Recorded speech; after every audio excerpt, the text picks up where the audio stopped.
Hey, what's up, Skywalker? I'm here with Imagination Creation Films, and today, well, it's May 14th, 2021, and we are live streaming right here, right now, today. So, welcome everyone to the live stream. I am so happy that you decided to show up eventually. Thank you. It's great to be here. I have lots of time at your disposal. Why? Well, because I like to make myself available to you for various interactions. And I say that properly, interactions, because this channel is filmmaking. And it's not about me preaching to you. It's not about me doing everything for you. It's about community. And it's about me sharing what I have learned and me learning from you. That sounds very caveman. Me learn from you. It is a channel about filmmaking, cinematography, photography, all things that are visual storytellers. That's what this channel is about, and that's what this live stream is about. It's a Q&A. You can ask questions. You can do all kinds of things. Why? Well, because you can. And the big question is, am I actually live? I don't know. I probably should check on that, shouldn't I? I should get an alert telling me that I am, if I am. But you just never know. It says I am live, so there you go. Cool. So, what do we have today? Well, I'm continuing to work with the Blackmagic A10 Mini Extreme in an attempt to really bring this live stream to the next level, hopefully as more entertainment for you and more education and more interaction and more community and all of these things. It's something that, well, I've loved doing for many, many years, and I want to continue to do it. And I'm always looking to just, well, as Walt Disney would say, plus it. Take it to the next level. What can we do next? That's cool. That's great. That looks fantastic. What can we do next? And that's what I am always striving to do, to just try to make things a little bit better. Does it make it better for you when I have such a close-up interaction with you?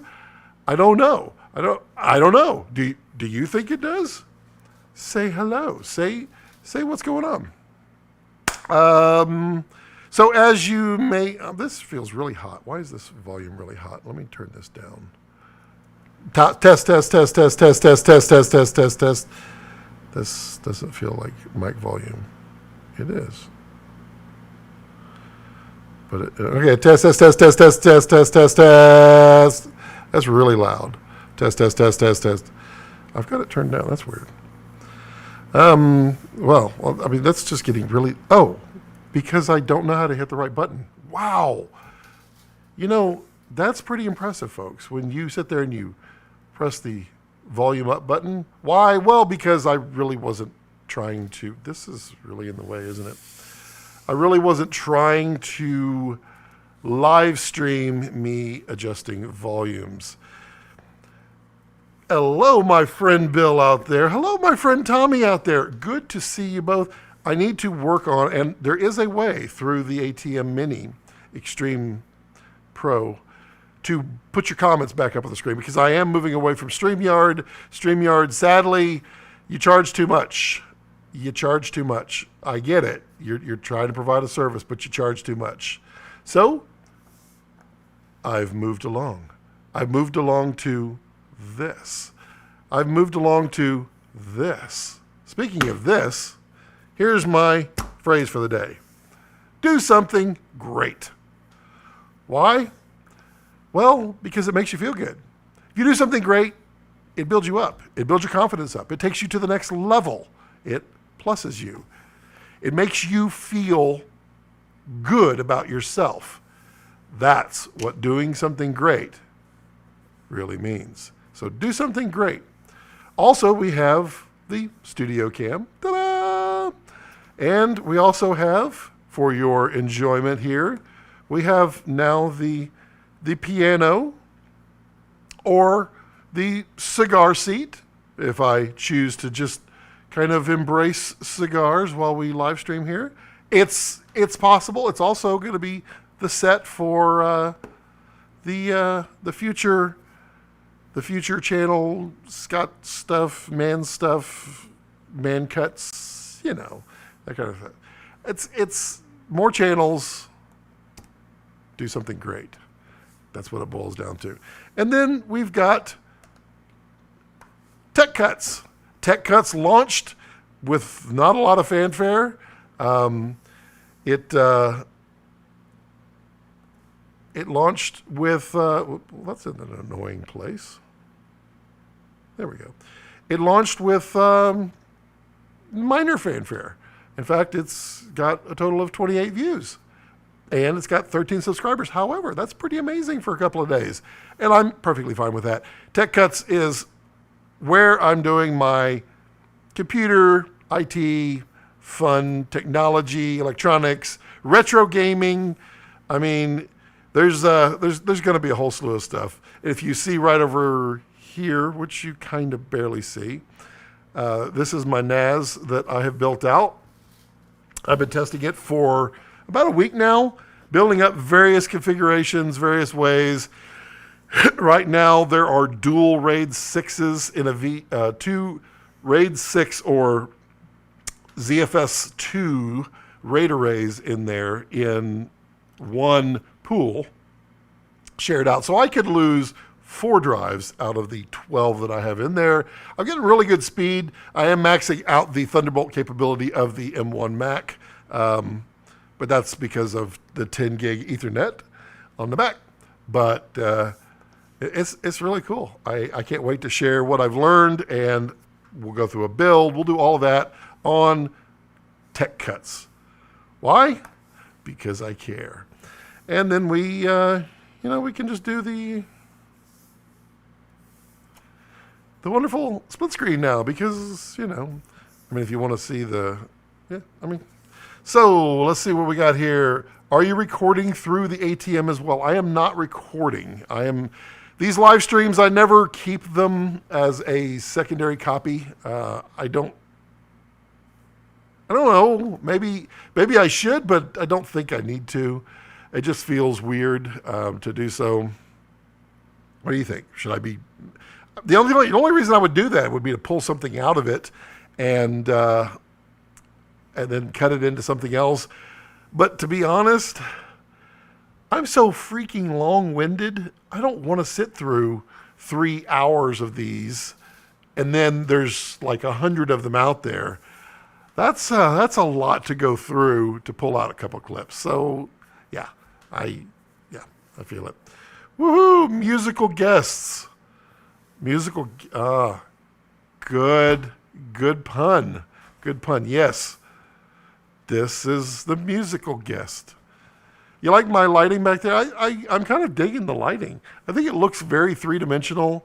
Got the sun coming down on it. Don't let the sun come down. Just got copyright flagged. Do something great every day. So, what are you all working on? I just had I wouldn't say it's a win yet, but I just had a thorough kick in the butt forward movement on a project I've been working on. I'm really excited. If this takes off, I'm going to be very, very, very, very happy. Really happy. Do something great, happy. And it's I don't want to talk about it. I guess I am NDA'd on that, but it's awesome. And I probably should stop streaming this over here. It doesn't really help.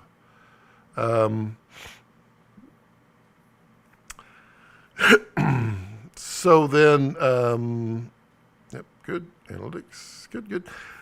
So if that happens, I'm really, really going to be in a good place, both emotionally, creatively, I guess financially.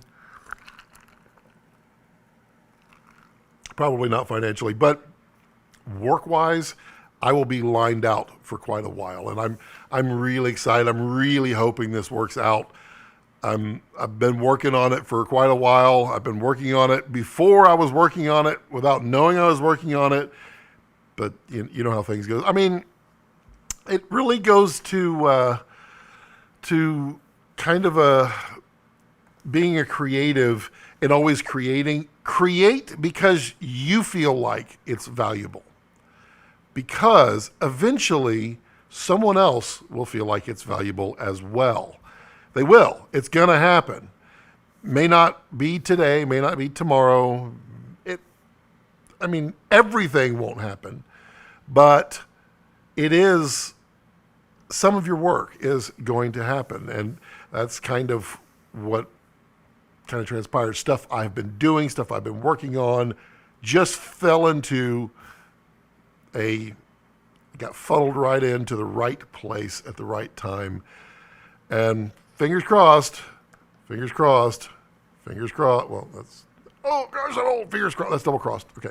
Fingers crossed that it all works out. I'm really looking forward to it. Tommy says, very cool lighting. Got to run. Talk to you later. Well, bye, Tommy. Thanks for stopping by. You're also green. You know what green means? That means Tommy is a channel partner. He's a, what do they call him? Not a Patreon. He's a member of the channel. And it's a great opportunity for you to become a member as well. That's right. They only start at what? $1.99? I did a whole bunch of tiers. I just did them for fun.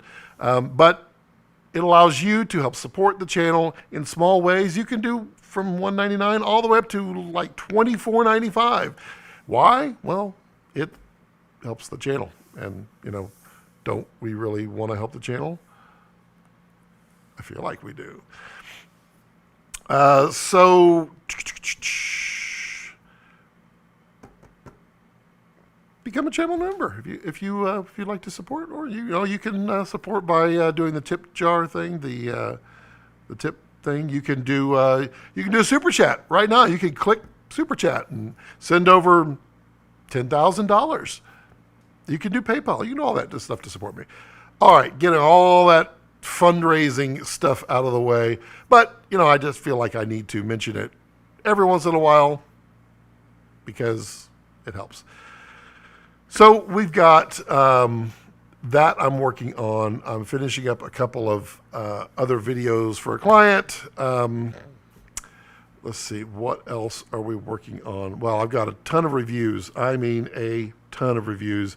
Shot a bunch. Did some for Tech Cuts. Did some for right here. This is literally just Scott Balcom. It's kind of funny. I've funneled myself. This should be Film Cuts, shouldn't it? But it's not. It's just Scott Balcom. Why? Well, because film is my life. Film storytelling, visual storytelling is my life. So this is the most important channel to me. But the other channels, they are these channels. Go subscribe right now. They are me. But storytelling is my life. So what is everybody else working on? What are you all enjoying doing, shooting right now? What kind of stories are you telling?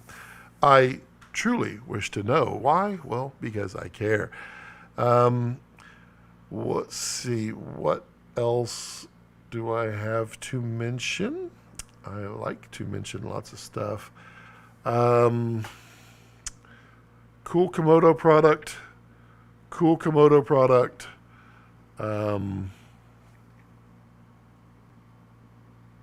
Cool Komodo product.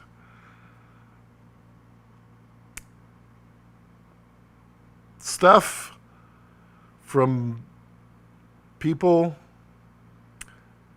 that that's all I'm allowed to say. That stuff's being enjoyed and worked on and tested and breaking it, not really breaking it, but taking it to its extremes because, it just seems like a good idea. So,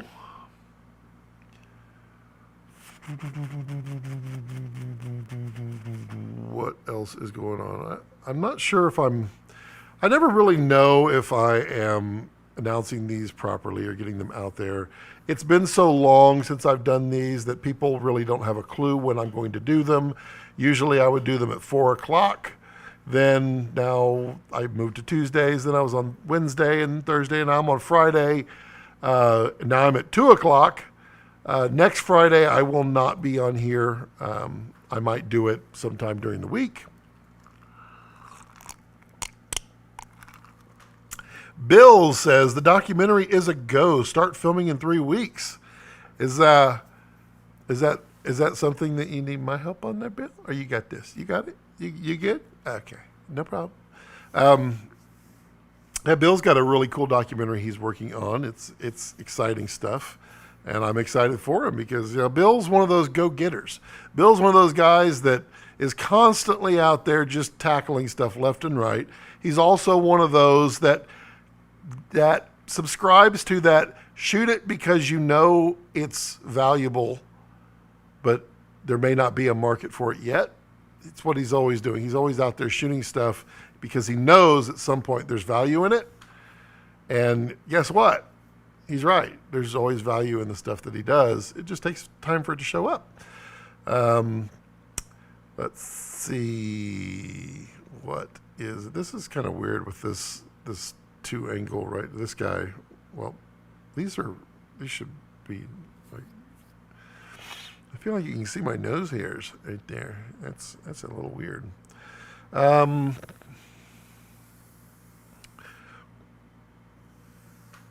Bill is smiling. Ollie, how's it going? Hey, man, how are you doing? It is wonderful to see you here. Welcome so much. Ollie is our official timekeeper of the live stream, although we haven't been doing the guests yet, but still perfecting out this ATM Mini switcher that will do wonderful things in various places, including bringing a guest on. That is the ultimate goal, is to be able to bring the guests in, have them interact properly, get their audio in, and do it all in a professional way that complements the professionalism and the power of the guests that I bring on. Because I care about my guests. I care about you. It's all good. We'll be somewhat in your area in about 2 hours. We'll define somewhat. Are we dropping frames again? No, we're good. Okay. Somewhat in my area. It's funny because people say that and they're like, yeah, I'm driving through Amarillo. Oh, okay. Well, I'm only 8.5 hour drive from there. So just, come on. Oh. Pink lemonade with strawberry because, extra flavors. Extra flavors because it's like, take it to the next level. Always plus it. It's so weird. Right now it says that there are concurrent viewers. That's weird. The number of concurrent viewers does not match what is on here. It's kind of funny. Still crazy how long those were. The Komodo stream was special. It was special. I really enjoy that. That one still gets lots of views, and it's been a wild ride with all that. I still haven't done my Komodo video. There's a lot of Komodo videos that I want to shoot, and Komodo gets loved a lot. It's right over here. Komodo is a happy little guy. He likes to hang out. Just Komodo this way. There we go. Need me a V-mount battery on the back of that. That's what I need. Yeah, so Komodo, that is really annoying. Let's just set it like that. Komodo's been a great tool, and it's kind of funny. This is my rig. This is how I rig it. Let me get rid of my, do something great. Let's talk about this rig briefly. So I've really been enjoying the Tilta V-mount plate. I really like the red sidewinder handle, I think. Handle? That's so weird. That's such a weird word. Handle. Handle. It feels weird to say handle. But this handle is fantastic. And then I use the Tilta wooden grip on the left side. I got the Tilta cage on here. And then I really love this OC monitor. It is a great 7-inch monitor, very, very bright. And then I've got my Kessler quick stand on the bottom. Why? Because it is absolutely the best. And it gives me that ability to just, set it straight down. I dig that. I love that. It's my favorite thing about Komodo. It's so convertible. And then, of course, the taquino lens. It's fantastic. Let's see here. Bill says Shreveport currently, but I have a shoot about an hour from you. Well, you should stop by and say hello. It's Friday. Ali says, still haven't got my hands on one. Even hard to find to rent over here. Wow. I mean, they are really slow in coming out, and I don't know why. I'm assuming it's 100% based on COVID, but it could just be that they want to trickle these out. It's kind of a fun thing. I mean, I can imagine. I'm not saying they're doing this. I have no idea if they're doing this, but I can see if you have the ability to produce something, but you can slow it down a little bit, and you constantly create a back order solution, you've got a want and a need. I don't know that always works, but I feel like a lot of companies do that unintentionally, intentionally. Like Tesla, I know can make more cars, but they keep them at a very reasonable pace. It's interesting to see that. Any battery play in the Tilt-A-Mount? No, not at all. And you can see it's not moving. The whole table and the whole camera is, but no, it is solid. It is really solid. I've never had a problem with V-mount on there or anything like that. I do use the very small V-mounts, like the my favorite.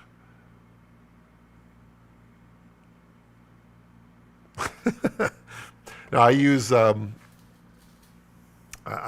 really like the Blue Shapes, the small granite minis, because they just fit right here on the back.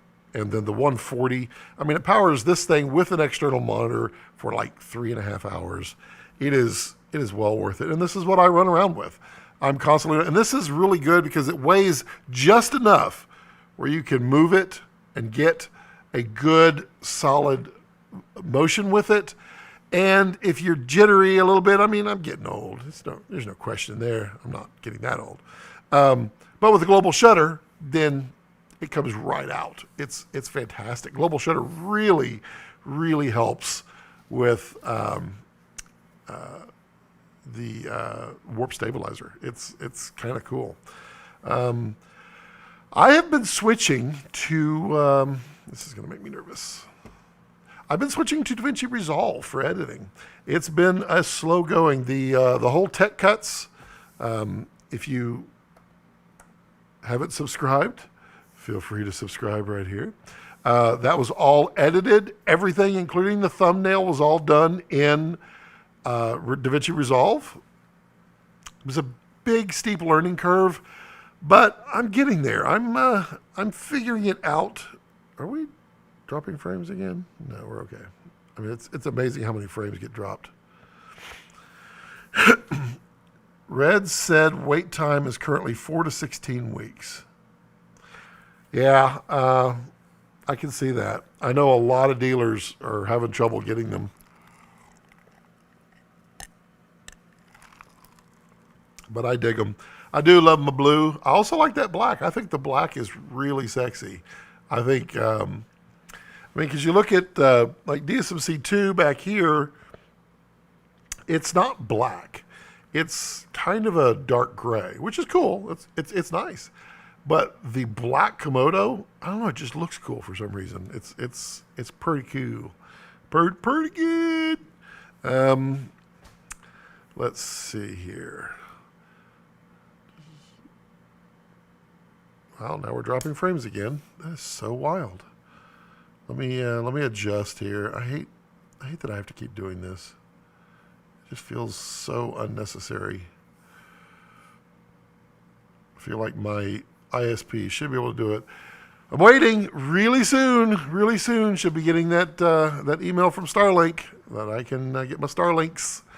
Because once I do and it works, bye-bye other internet. Sadly, I mean, it's a thing. It's a thing because of this. This is one of the things that I do. It's one of the many things that I do that require upload speed. And my ISP is good. They try, but they don't have stability. And this kind of dropping like this, that's not cool. That is not good. And it slows me down.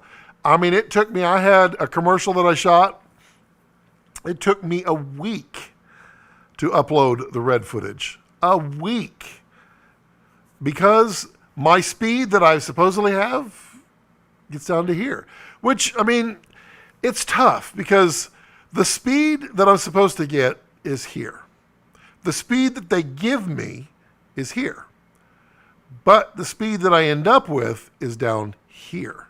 And that's the hard part. They give me this because they care. They're trying to make up for the fact that they can't give me this.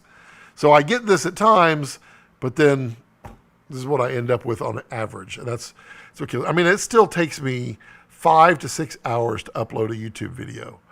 It's bad. And it's a struggle for me. But I guess it is for a lot of other people too. I heard other people in California takes them hours to upload YouTube videos, and I would have thought California would have high speed. I guess not.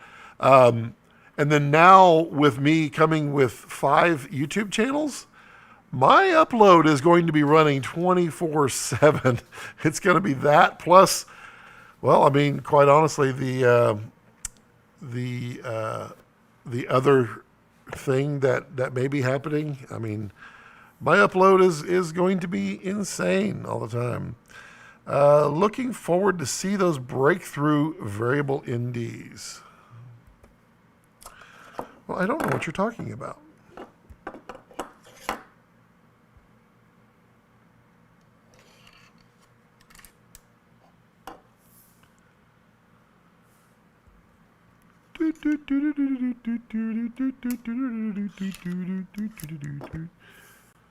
Yeah, I don't know. They're really good. They're really good. I'm not actually allowed to talk about them publicly. I don't think so. Pretty sure I'm not allowed to talk about them publicly. I'm probably going to get a nasty gram right now from nasty gram, not Graham. But they're close. They're really close. Let's see here. What's crazy is you never dropped frames during those streams last year. And that is, that's the struggle. So those last year were all done to StreamYard. And when I go to StreamYard, I don't drop frames, which tells me that it is either A, YouTube throttling me, or B, my ISP throttling YouTube, which is certainly possible. If I were them, I probably would too, because it could be a huge drain on them. But that sucks. So when I would go to StreamYard, I'd zoom up to StreamYard. From StreamYard, I'd go to YouTube. It was cool. But StreamYard does not seem to like this ATM Mini Extreme at all. So I'm not going to pay for that. I'm not going to pay a lot of money for it to not work. Now, I have thought about using the OBS virtual camera and then going into StreamYard instead of just using this. I don't know. It's something to play with. I could do that. But it's still a lot of money a month.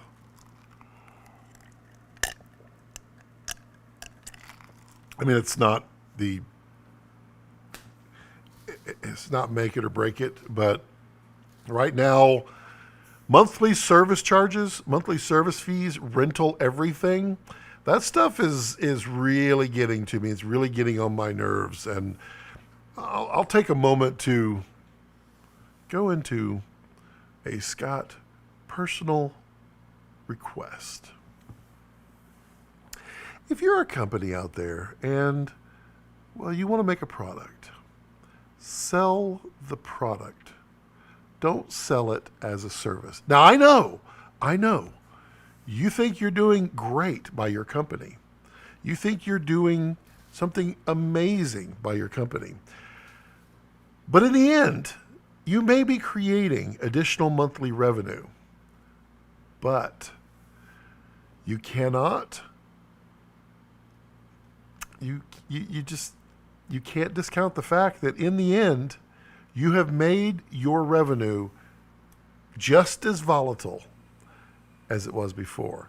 So before, you were only as good as your next product release that someone had to buy. So they would buy it, and then you get a little more revenue. With your monthly streaming, sure, you provide a monthly benefit, a monthly service for someone that they use and they enjoy, and they may like it. But as long as you keep providing the same thing, then someone else is going to come up with a cheaper alternative. For instance, Photoshop. Photoshop costs $9.95 a month if you want to use it from Adobe. There's Affinity Photo. Affinity Photo is like $29.95, one-time fee. And it works on the iPad, it works on PC, it works on, I don't know if it works on PC, it probably works on PC. It works on Mac. It works everywhere. It's $29.95. No affiliate links, just link down below. No, I'll just... then you have LumaFusion.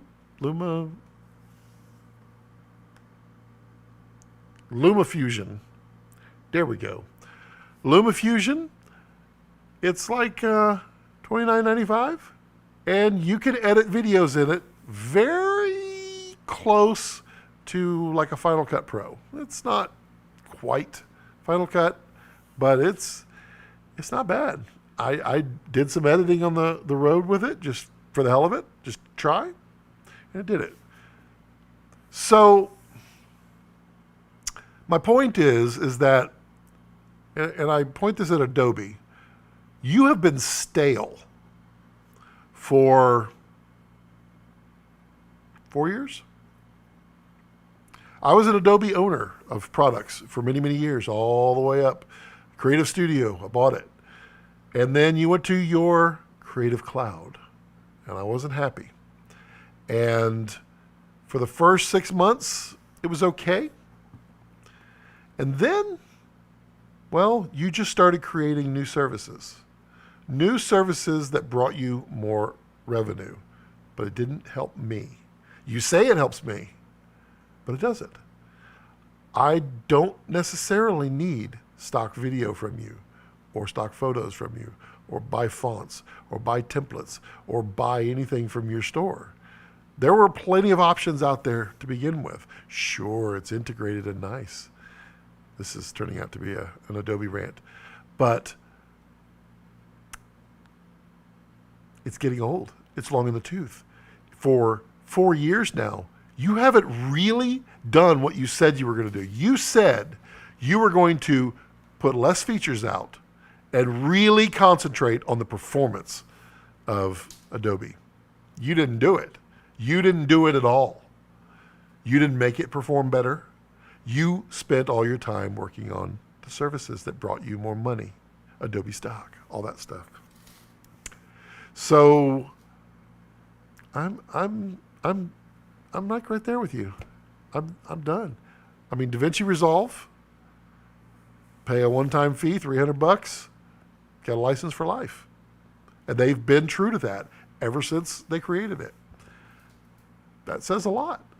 It says a lot about Blackmagic. It's a thing.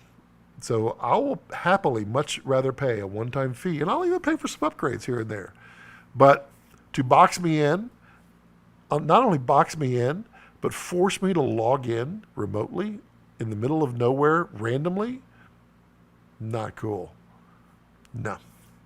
So that was my Adobe rant. That was my services, software as a service, service as a service. Yeah, let's not do that. Looking forward to what's crazy. Scott, do you have any experience with a Tokina 11-16 on Dragon 6K? The thing won't infinity focus for some reason. Finding that on my Pocket 6K too. If you're having problems with that,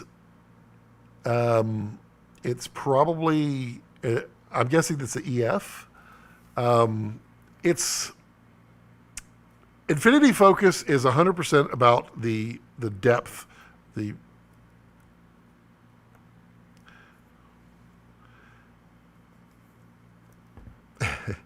we go.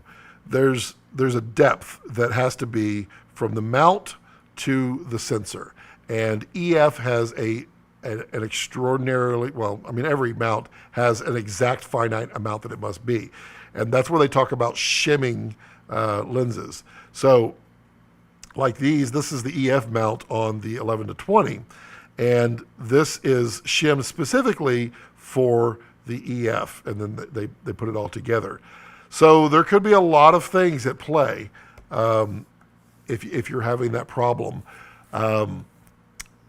You might need to go to, take it to a lens dealer and have them test that length, that flange distance, and find out if it's off and if they can shim it. Even, you just never know.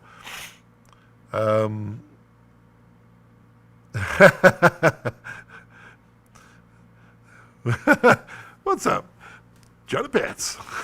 Wrong account. I like that. So that's where I would look at. It's less likely your EF adapter itself on the DSMC2. It's more likely the lens itself is not correct. And it does happen. And then, I mean, there are like Red, Airy, all those, anybody who makes an EF adapter who are not Canon, they are, that's fine. Am I dropping frames? I'm dropping a lot of frames. Wow, look at all those frames being dropped. Let me drop it down. Hold on. Jeez. Really? This is sad. There we go. We'll do that.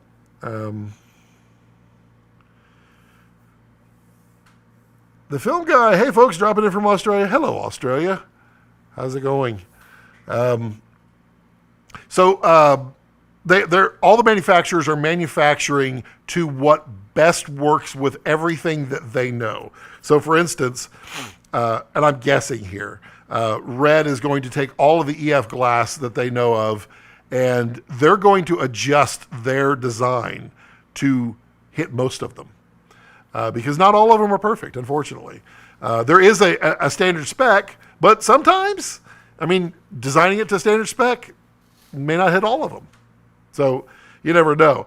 My guess is Red probably went straight to spec, but that EF glass could be off a little bit. It's very common. Have you done the new Komodo update? Which one? Is there firmware that I just missed? I was on one. I went to the 150, I believe it was the beta. And then I had to send it in for service. They put it back down on 142. So I've been sitting there. I've not seen the new. Is there a new? Now you've got me curious. Man, don't make my day like this. Red Komodo. Let's see here. I'm a live look.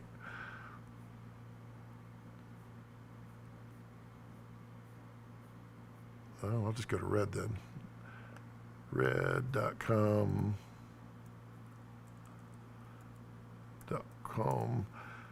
Let's see here.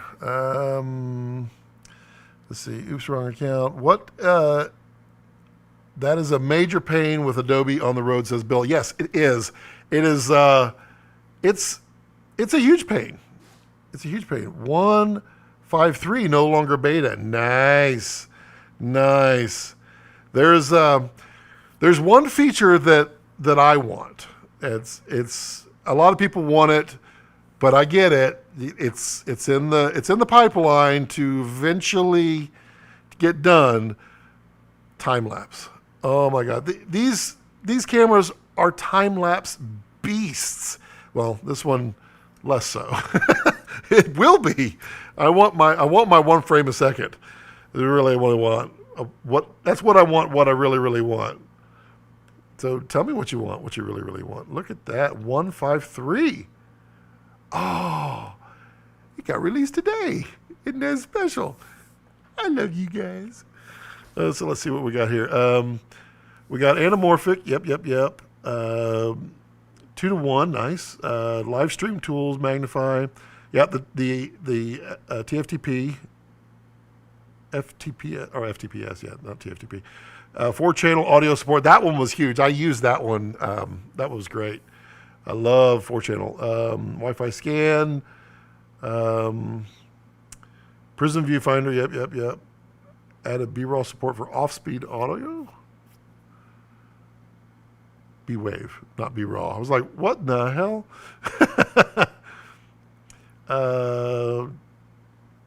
Oh, yeah, cool. Added 1 terabyte. Live stream freeze with magnify.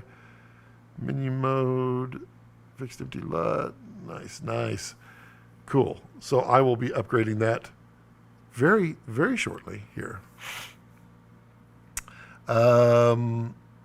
Digital blessings. Hello, digital blessings. So sorry about that. I need to.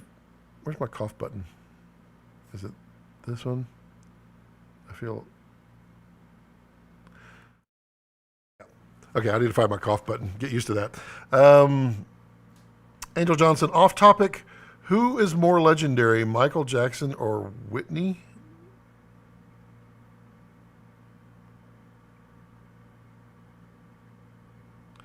I don't know.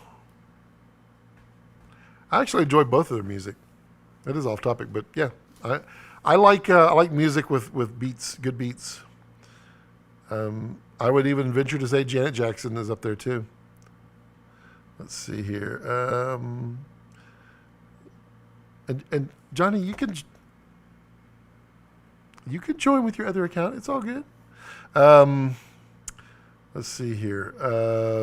Yeah, so the Adobe stuff, it really got to be. So Blackmagic, I'm giving you a firm go. I'm jumping around here, but yeah, I am jumping on that. I actually got the Resolve micro panel, which is pretty interesting.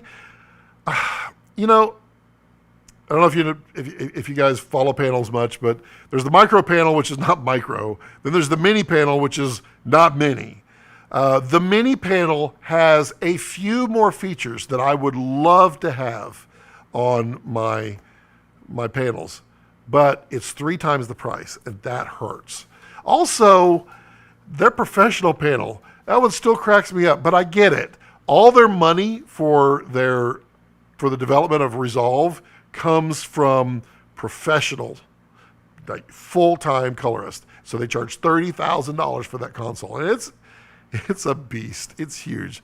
I've played with them. They're hilariously cool.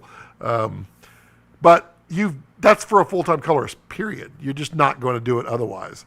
I have found when I have the tangent element panel, I'm going to knock this thing off, and I don't want to. Put you there. Look at them dropping frames again. It says I've dropped 32% of my frames. Do you realize how sad? Yes, you do realize that. I wonder if I could change my encoding settings without. I bet I can't. No, it's not going to let me. It is not going to let me change that. Well, maybe I can. Higher, less CPU. We'll try that.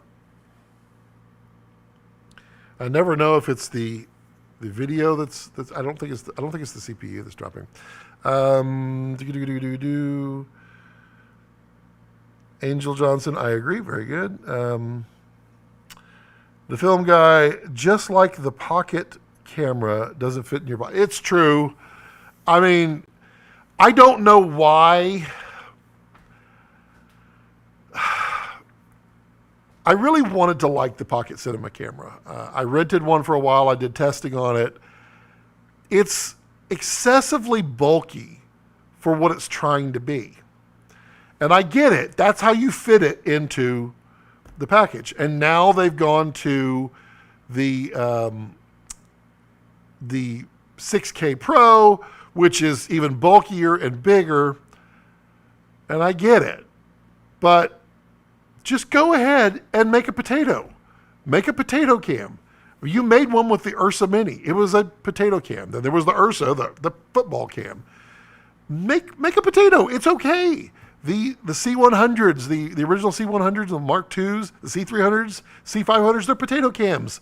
Make a potato. It at least makes more sense than an offset DSLR style camera. I don't get that. I really wanted to like that camera.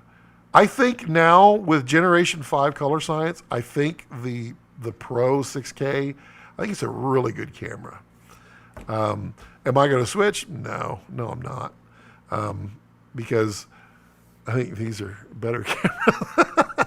But they also suit me.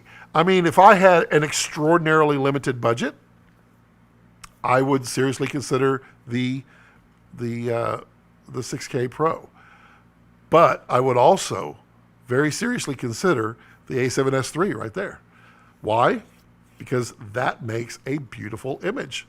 It really does. It does so much. I bought it for one purpose, and it wasn't this.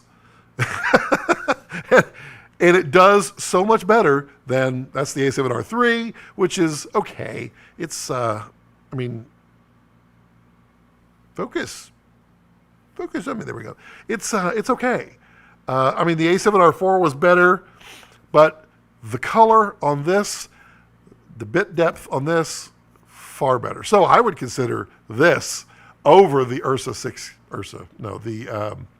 the Pocket 6K Pro. But they both have strong points and weak points. Let's see here. Johnny says the Tangent Ripple and Tangent Wave 2 are my favorite. See, the Wave was perfect for me because of the integrated trackball to the rings.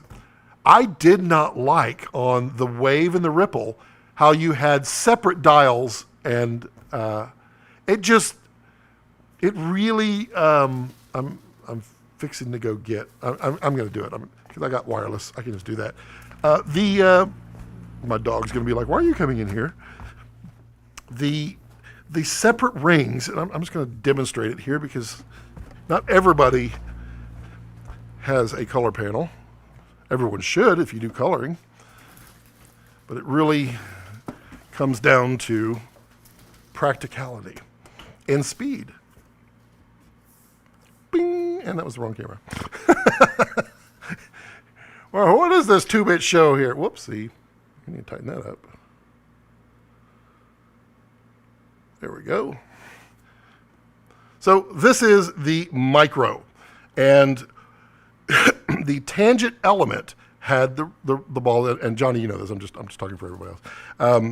It has the roller balls in the middle, and then it has the rings here. So you can be adjusting both at the same time very easily. In fact, you can actually do 2 at the same time, all while doing this. Now, with the separate, it's a little harder.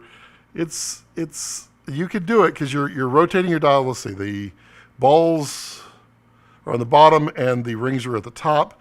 It's a thing. But this, man, this is really nice. I do not, for the life of me, understand why there's one button missing. Add cereal. Add cereal. I mean, because sometimes in the morning you just want more cereal. Now, when you're coloring, an add cereal node would be fantastic. You can go to next clip, you can go to next node, but you can't click add cereal node. Why? Give me one button, just one. Always a strange one. But yeah, the ripple and the wave, I mean, they're very affordable options for sure. I mean, this one is really not bad.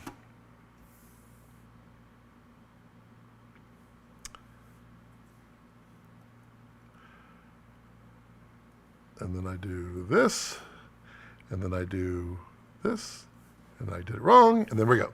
So I can do side by side. I'm still learning this this thing. This has a lot. I don't like the mushy buttons. I'm definitely more of a click guy. I really enjoyed the tangent element click, and I also enjoyed the fact that you could buy buttons for it. You could buy more additional sidecars if you wanted more buttons to add, and you could program it to do literally any configuration you wanted. It's a pain in the butt to set up, but man, I got so good. What I really enjoyed was qualifiers. I could do qualifiers so fast on the elements just by push buttons, turn dials, move those things around. I never had to touch the mouse. It was truly amazing, and I loved that. Let's see here. Did it help, by the way, the video? Hopefully I'm not dropping frames. Y'all have to let me know if I am. Ollie says the micro panel would be perfect if you could add notes from it. See? Exactly. Digital blessings. I'm thinking of going from I need to brighten this up. Sorry, I can't read it. It's in really high resolution right now. I'm thinking of going from the Blackmagic Pocket Cinema Camera 4K to the Komodo in a year. Does the workflow change too much? Not really. When you're working with the Pocket cameras, if you're shooting RAW, then you're shooting RAW. So RAW workflow is basically RAW workflow. The difference is, and this is something that I've touched on many times, is that Red is compressed real RAW, whereas Blackmagic is pseudo RAW. It's got some of the RAW features. It's mostly there, but it's not true compressed RAW. Why? Well, Red owns the patent. I mean, they own it.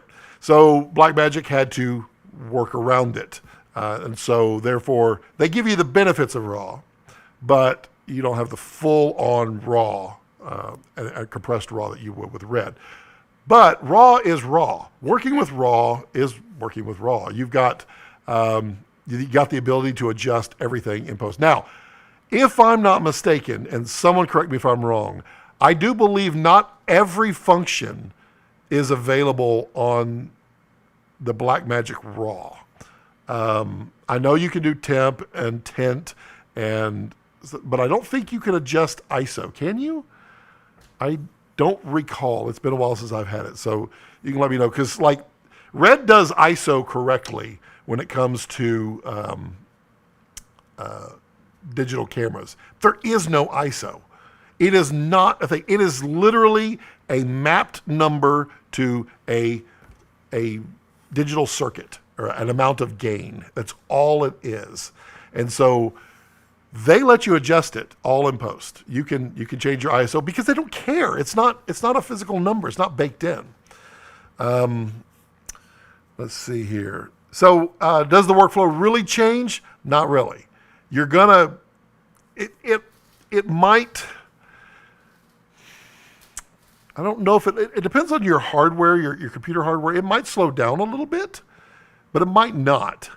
I mean, DaVinci is going to build their product to work perfectly with their B-RAW. So it's going to have an edge of performance. But like I've switched now to an M1 MacBook Air with thermal mod. Got to do that. And we'll do that on the Tech Cuts channel. The thermal mod is super easy on these M1s, and it basically keeps it from thermal throttling. But this thing scrubs. I mean, it does amazing. I have gone from my 14-core overclocked Intel with NVIDIA high-end graphics. I've gone all to this tiny little M1 MacBook Air. And when the new MacBook Pro comes out with the more processors, I will go to that. Because it does struggle at times. However, this thing will render out of Blackmagic Resolve as fast as, with red footage, my fast Intel. Go figure. Once you go 16-bit, you can't quit. It's true. It's true. The film guy, Blackmagic are sending me the 6K Pro to play with, but no SDI, no time code, doesn't seem worthy of pro title. It all depends. The truth is, with the exception of an actual production, very few people use timecode when they, I mean, they don't need to, with the exception of a full-on produced production. Produced production. Wow, that's kind of redundant. I mean, a big on set. There's times you just don't need it. Multicam, yeah, you kind of need it there. But I mean, like run and gun documentary camera guys, they're like, I need time code for. You're running the audio into your camera. What do you need time code for? And you're only running one camera. What do you need time code for? Yeah. But the SDI is interesting. And I get it. I get it. They want to sell Ursa Minis. So they need the SDI. Johnny Pett says, very good point. Thank you. I just wish you could map your own shortcuts. Gotta sell hardware. Yes. Yeah. Or, I mean, how about the Blackmagic Sidecar? It's just one button that does add serial node. Come on, Blackmagic, do it. Just the magnetic. Oh, that would be really cool, actually, Blackmagic. Go ahead and do what Tangent Element did and just have some sidecars. I mean, it's cool. You can interlock these. I bet you could do it. You're not going to do it because you want to sell hardware. Digital Blessings, would my PC be able to handle Red RAW the same as being... Yeah, most likely it would. When Red... Let me cough here. When Red partnered with NVIDIA and got they offloaded their decode, their debear to the graphics card, it changed the Red performance in PC. I mean, it was night and freaking day. So ever since then, which was 2 years ago, it was definitely before 2020. Yeah, it was about 2 years ago. That changed everything. And so the Red performance on a PC, it's fantastic. As long as you have a good graphics card, it flies. I mean, if you have like an RTX 3080 or 3090, you can play back 8K in real time with no problem at all. Which loopy? Which laptop? There you go. And Johnny would know. Johnny is the guy to answer. I'm just some schlub who uses Red and have for 6 years now. Wow. No, it's been more than 6 years. I bought my first Red in March of 2015. And then I burned it up. Digital blessings. My PC has 4 gigahertz CPU, a 1070 with 32 gig. How many cores do you have? Film guy, you can adjust ISO as long as the recording ISO is better or after the deal. So after 6400, you lose ISO control. Okay. So will it switch? Before or after the native? Gotcha. Oh, gotcha. I gotcha. Okay. So you can adjust ISO contained within the 2 gain stages that they have. They call it dual ISO. All it is dual gain stages. So you can adjust here and you can adjust here, but you cannot adjust here. But you can adjust it. So that's something, which means they're doing it right. They're doing it the way that Red does it, and that's cool. I don't have beefs against Blackmagic. People think I do. I don't know. I don't. It doesn't fit me. I used to own Blackmagic Ursa Mini Pro. I liked it. It was cool. I was thinking about the Pocket, but the DSLR format of the Pocket is just weird. Not the original Pocket. That was cool. Digital Blessings says thank you. Yep, that's Film Guy. There you go. Yep, there. You may even find it handles Red RAW better than B-RAW. It's possible. If it's an NVIDIA card, yeah, it's probable. The NVIDIAs they cruise. Now my big Intel box is a 1080 Ti, which is not the fastest by today's standards, but it chews through it really well. And when Premiere finally came out with using the NVENC encoder, oh man, it really throws it out there quickly. Very enticing. So going from Pocket 4K to Komodo, what you'll find a few differences. Some of them you may think, well, that's a little weird, and it may have been easier on the Blackmagic, but the doors that you open with something like this, it's not insane because it's perfectly sane. No, it's that was stupid. The doors that you open with this will allow you to grow as a filmmaker far more than you can with the Blackmagic.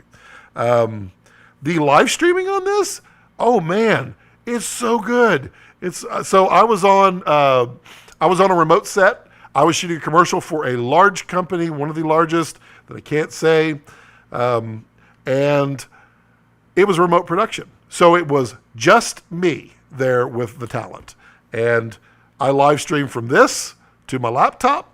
And I used OBS to bring in the live stream. I shipped it out via virtual camera to Zoom. And here I am running around, setting up my shots. They're like, oh, I like that. Yeah, do that. Okay, can you get a little tighter? Yes, I can. And here I am running around. That is a huge strong point for Komodo. It's really cool. That kind of stuff you just don't think about that you'll ever need until you need it. And then you're like, why haven't I done this before? It's one of those eye openers. Now, if you're young and your vision is still great, good for you.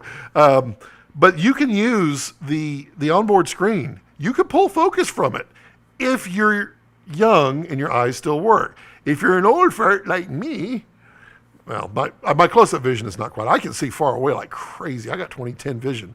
But my close-up, I would have to wear the cheater old grandpa glasses, and I won't wear those. So that's where you get a 7-inch high bright monitor from OC, because what old people like to tell you is that if you could brighten up the image, then your iris will shut down, which means more stuff is in focus. It works just like Works just like a lens. Isn't that amazing? Your eyeball is a lens. So you can close down your aperture and your depth of field is greater, which means the brighter it is, your iris closed down, more stuff is in focus, including close up. It's a cheat. It's a hack. We're hacking old people.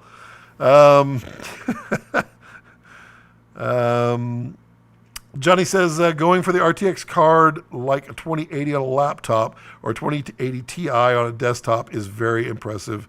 My Razer laptop can handle 8K just about. Yeah, I had the 8-core. I was on the Gigabyte laptop before I switched back to Mac, and I had the RTX 2070, and it chewed through my 6K all day long. It was great. Now you're not going to play back 60 frames a second, but it played back 24 frames a second, 6K, no problem at all. So yeah, that's cool, and it's a trade-off. I mean, Apple is doing their own thing. They've completely gotten away from NVIDIA, but they're also going away from they're going away from AMD. Subscribe to Tech Cuts to find out more about that. But what I'm super, super hopeful for is that relationship that Red has with Apple. What I'm hoping is that more stuff opens up on the Apple. Are we not enough data again? We're dropping frames again. Come on. Golly. I'm hoping I'm not going to drop this down even further. Yes, I am. I'm going to do it for you. I'm probably going to have to output this to freaking StreamYard and keep using it forever. My wife is so unhappy at this particular moment because that means I'm not getting rid of that payment. Am I still dropping frames? Gosh, that's bad. So yeah, I'm hoping that doors open a little more. They have opened. It's kind of interesting. Jared made some kind of wink comments publicly, so they're not that wink about the collaboration with Apple, and so I'm guessing that things are going to go really, really smoothly and nicely in the future. I mean, the power that this thing has, the little M1, it's pretty amazing. Subscribe to Tech Cuts to find out more. I kind of model that off of the Linus Tech Tips. It's like lttstore.com. There you go, free plug, Linus. I don't think we would have the Komodo if it wasn't for the pocket cameras. That's not true. The Komodo was actually in development long before the pocket. Well, so the original pocket was out, but Komodo has been developed for 5 years. There's a longer history there than the pocket. Komodo was just released recently, a year ago. That's so wild. So Red's patent for RAW runs out on 2024. What do they need to do to stay relevant?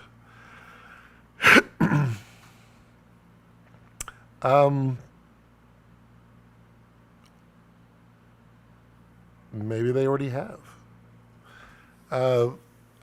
People think it's a weird one. People think that companies only make money because of a patent. And it's not exactly true. They make their revenue, whatever revenue that's... Did I just turn the volume up again? Test. They make their revenue from their patent, for sure. They make some of the revenue. They hopefully diversify their income, et cetera. When a patent, and during that time, all they're doing is preventing others from taking their work and taking it and using it and expanding upon it. So when the patent runs out, you're just going to have more people jumping in on the bandwagon of compressed RAW. And, it doesn't hurt everybody else. When patents run out, companies don't magically close up because others come out with it. There's still, original flavor beverages. There's still original, and there's the time. So when you can't produce a product that infringes on a patent, you don't get the time in the seat to learn from it and evolve it and grow it and take it to the next level, to plus it, as Walt Disney would say. You might play with it, but you're not going to devote a lot of time to it. But when you own the patent and you've been building these and you've been working with these and you've learned from your thousands of customers, you're a step ahead, which means you probably already have seen part of what's coming, and you might not even realize that there's more power to be had and probably more patents to be obtained. You never know. I don't know. I am not affiliated with Red. I don't have any inside, well, I do, but I don't have any future plans on this. But I can tell you that to stay relevant, what Red's going to do is what Red always does. They're going to keep innovating. They're going to keep putting out cameras. They may go through good times and bad times. That's a company life cycle. But as long as they keep doing things like this, I mean, you can't get your hands on one. I mean, they could make them faster. That would be helpful. But you can't get your hands on one. They're really hard to get. There's a back order like crazy on them, which means people want them. Why do they want them? Because they do everything that was promised. It's something to be said. The film guy brand always wins. Well,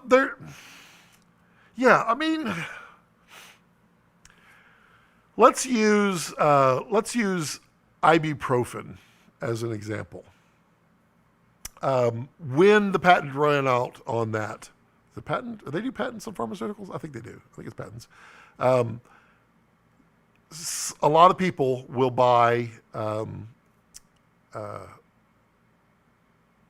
they will buy off brands. They'll buy generics of those, and they do it to save money because there's nothing, a formula like that is literally just copy the formula. This isn't a formula. This is a patent contained within an ecosystem. So there's more to it than that. So when it comes to medicine, you're just following a formula. Sure, somebody else could straight up try to rip off Red, but I'm sure there's more than one patent in here. But A, people would recognize that you're straight up ripping them off. B, sometimes you just want a Coke Classic. Sometimes. And then C3, they're going to keep going. They're going to keep branching out and coming out with new stuff. I feel like I covered that one. Brand always. No, I was going with that was the analogy. I knew I was going somewhere. So the example being when Tylenol lost their patent, or not didn't lose their patent, but their patent expired, they just come out with the next one, Tylenol 3, or they come out with what is it, Allegra. So Allegra, when it goes to generic, they just come out with the next one, and then Allegra D, and then Allegra D plus whatever. They keep adding to it, get new patent, that kind of thing. Hopefully I am still dropping frames. Are y'all getting any frames? God, I hope you're getting frames. That'd be sad if you were not. Let me know how the stream is. Is it, because it tells me I'm dropping every frame, which I just don't believe. It says I've dropped 1/3 of everything I've sent you. And I'm literally at 500 kilobits upload. I'm going to have to figure out StreamYard. I don't want to. I don't want to.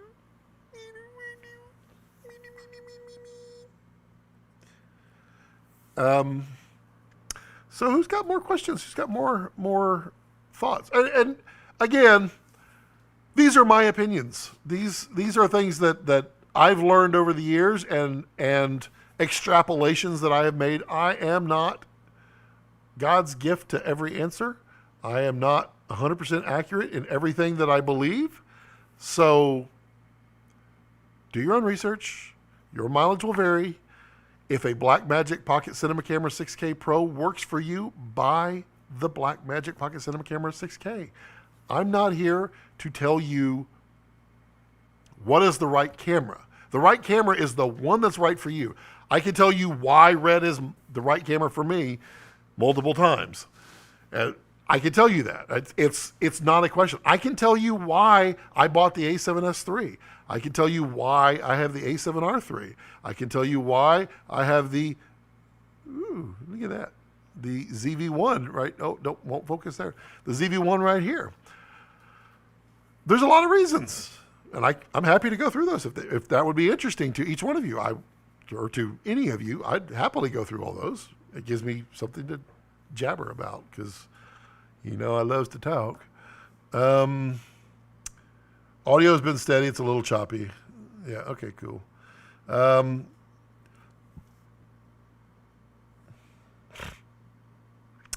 Film Guy says, I just feel like I have heard too many of the Red user friends say, I wish I could have a Red in a Canon cinema body. People want NDs, amazing autofocus, great internal audio. Okay. So, I mean, that's fair. That is, I don't consider that a negative statement. I mean, some might. I think that's truth. So, I mean, this was designed to be a crash cam. So it does have audio, and quite frankly, I use the audio on it. But it was also designed to be on a full film set. The DSMC2, which I need to go back and do my music. I should do that. I won't be able to read the questions, but it would be cool. The DSMC2 back here, I could with my laptop. I could read the DSMC2 was designed as a cinema camera. So the audio on board was not designed to be fantastic. Now, that being said, what I found is don't use gain on your Red audio interfaces. Don't use their gain, because it will bring up the noise floor. Pump signal in. Do whatever you have to do. What I do when I'm running and gunning, which I do a lot with this camera, is I will strap the H6 from Zoom onto the side. It looks kludgy as hell, but I have that sucker strapped to the side, and I run out with audio into the side of the DSMC2.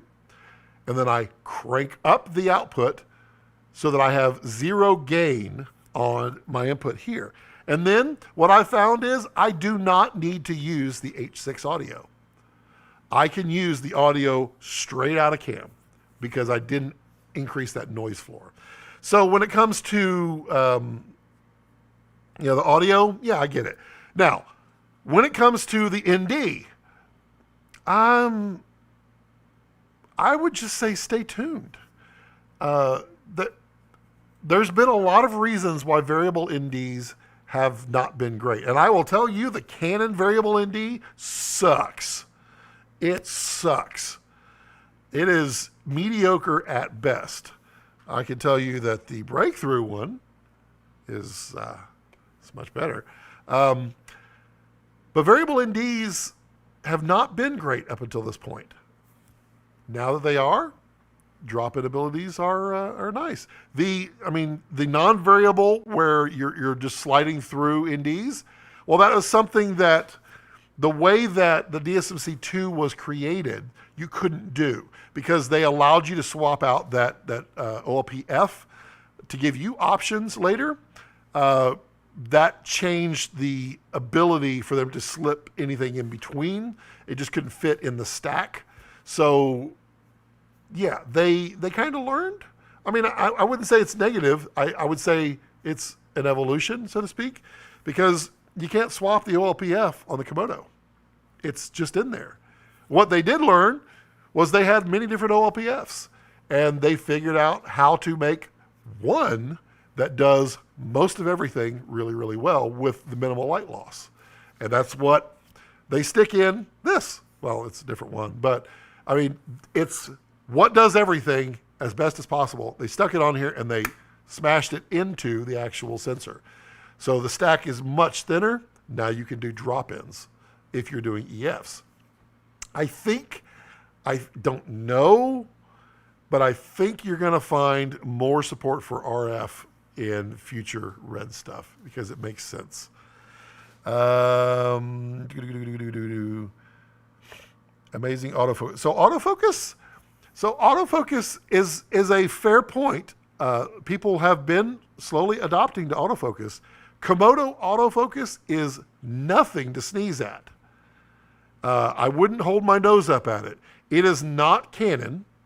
It's not dual pixel autofocus, but it's pretty close to.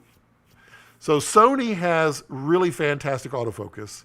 The best out there, I still think, is the dual pixel from Canon.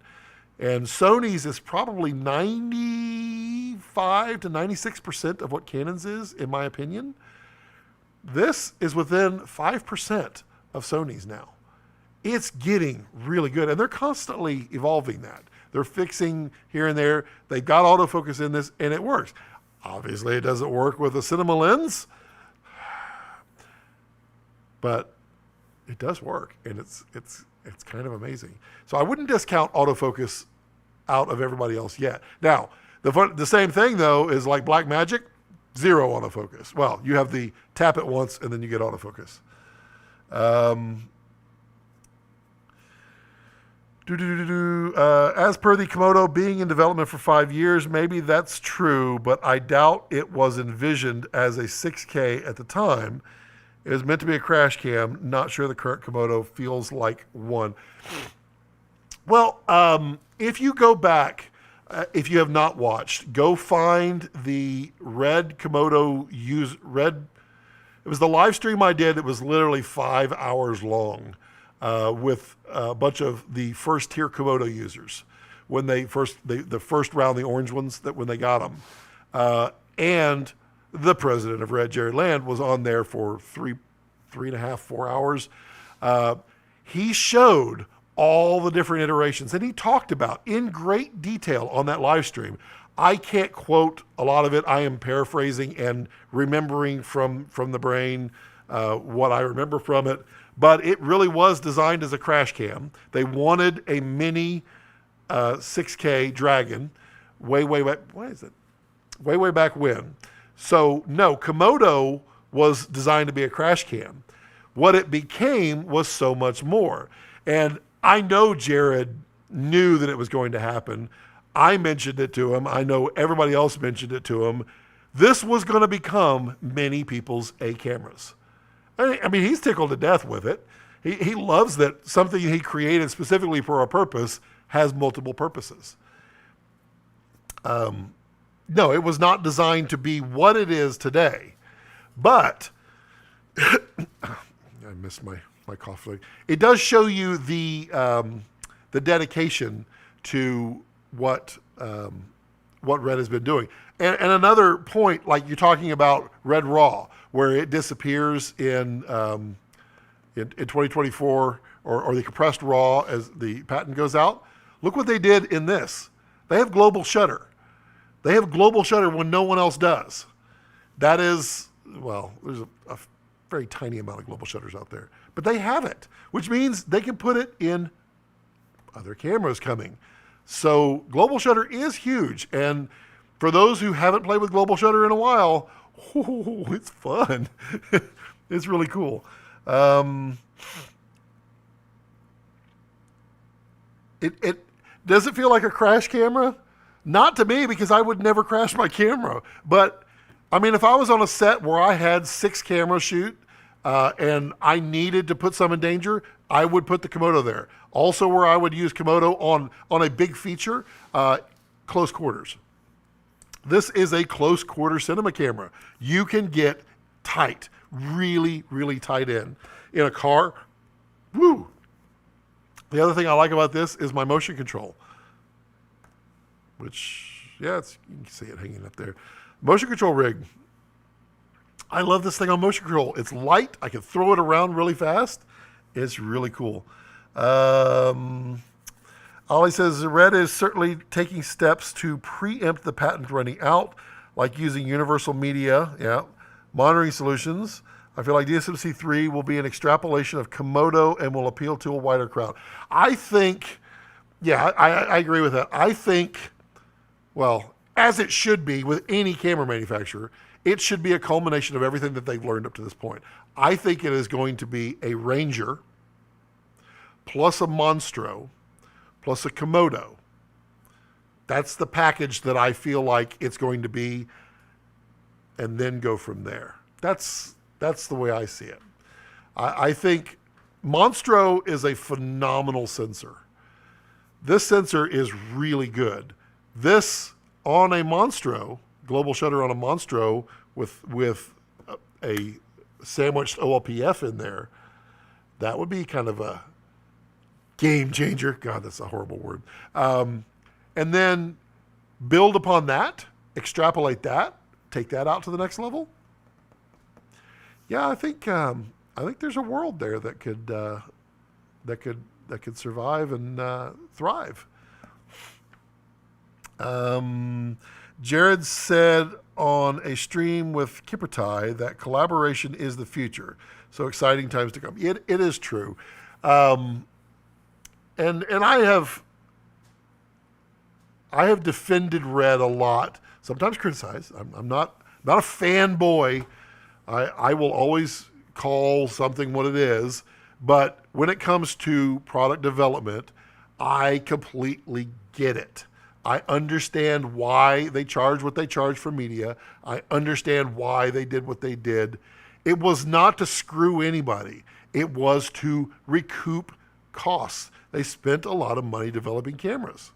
They literally didn't have anybody to copy from. They didn't have anybody they could borrow knowledge from or learn from. No one was doing 4K cinema cameras. They weren't. And Red was doing it. They were building it. They were doing it, and they needed to come up with a way to do it.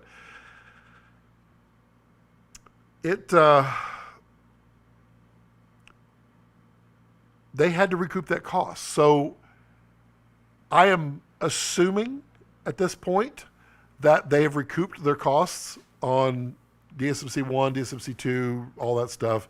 And Jared always said, we build in price decreases over time as things pay off. And he said, we could have charged you $500 for the media, and then we could have charged you $80,000 for the head. They were trying to put cameras in the hands of people. And that's literally like Komodo, pricing it as such. I think they could have charged a couple $1,000s more. I mean, honestly, of course they could. People are selling a black production camera for $10,000 for the head only because you can't get them. And people are buying them not for 10, they're buying them for 9. But that tells you Red could have charged $9,000 for them. They didn't. The Raven, they wanted to put cameras in the hands of people, and it's what everybody's doing. They're all balancing. They're trying to make money while putting the cameras in the hands of people. But Red was making only high-end cameras, and then they stepped down and they made the Raven. The Raven was like, wait, what? You're charging how much for a Red? It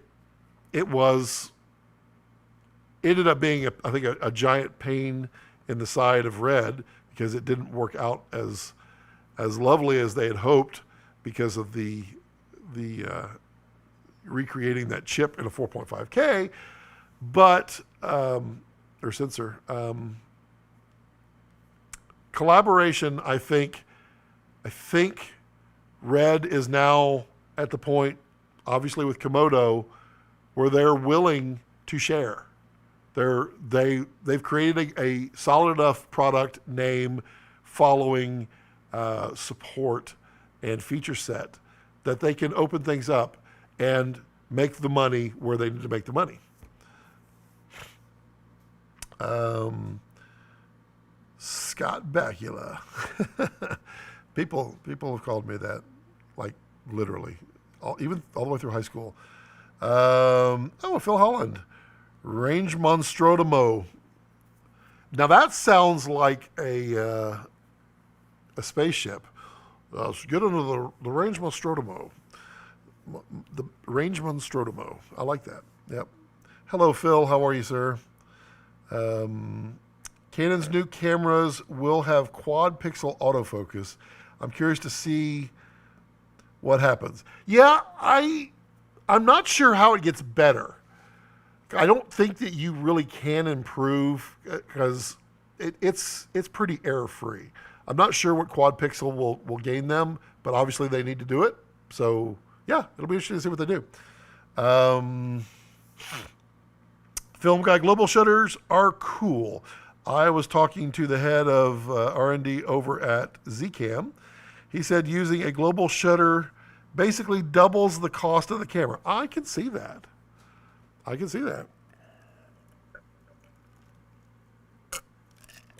I mean, if you were to do a Zcam with global shutter, oddly enough, it prices out to the price of a Komodo, or close to, kind of thing. I think one of the next big things Red can do to track 3D motion tracking data the same way phones currently do. So I feel like, and someone can correct me if I'm wrong, I feel like I asked that question, and I feel like the answer was it could, with a smile, with Komodo. But yes, what you're saying, every camera manufacturer, there is no reason at this point why they should not include that in every single camera. It doesn't hurt anything. It may add a little cost, but honestly, I don't think that costs as much. It might be $50, maybe. I'll pay the $50. I'll pay the $50 and the $50 profit for you. I'll pay the $100 for that. Yeah, it should be in every camera. Monstro Imadot. All I want from DSMC 3 is a fold-away monitor solution. I can get behind that. I don't think they will at all. But I could get behind that. I could definitely get behind that. I feel like that is a reasonable thing. Faux show. Yeah, from DSMC 3, I want global shutter. I would like it to be a little smaller than DSMC 2. It doesn't have to be as small as Komodo, but if it is, that's cool. I do want it to have a built-in screen. That's 3. Gotta make 3 the correct way.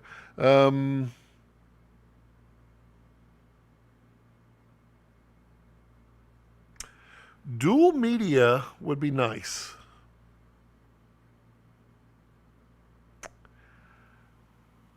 Variable or drop-in NDs. And then the one that I always ask Jared for, higher frame rates, which, and that's a tough one because not everybody uses it. It's the truth. You get a high frame rate camera, you don't do it. I mean, this one can do it, and I don't use it. Well, it sucks at it, but I mean, it can do it, and I rarely use it. I know I could use it. I know I would use it if it was high quality, especially if it was raw. It might come. I have beliefs that it might come, but that's what I want out of my Monstra Komodo Products 3. Where you mount the monitor, and it can fold for trouble. Yeah, I don't like that monitor. I like the toolless mount. That was cool. But I really want to pack my monitor on the camera. I want it to fold flat. And I know the reason that they don't do it to fold flat is because when you build a rig, every rig is completely different. Every single one. And you have stuff on top, you have stuff on the side, so there's no one size fits all. I get it. But maybe give us the option for the micro rig. That'd be cool. Built-in 5, really? Am I dropping frames again? Maybe built-in large screen, 5-inch. That'd be good. High frame rate is why I'm still using Dragon over Helium. Well, I don't think that's fair. They both have the exact same frame rates. The only thing you're changing on Helium is the size, the sensor size for the frame rate. So a Helium can shoot 6K at 82 frames a second, just like Dragon can shoot 6K at 82 frames a second. But Helium at 6K is a cropped in image compared to the Super 35 8K. So if you're going max resolution, yes, you lose some resolution or you lose some frame rates. But ultimately, they have the exact same frame rates through the entire spectrum. You just got to crop in. And my nose is itching. Why? It's always itchy. High frame rates with global shutter is hard. I agree. I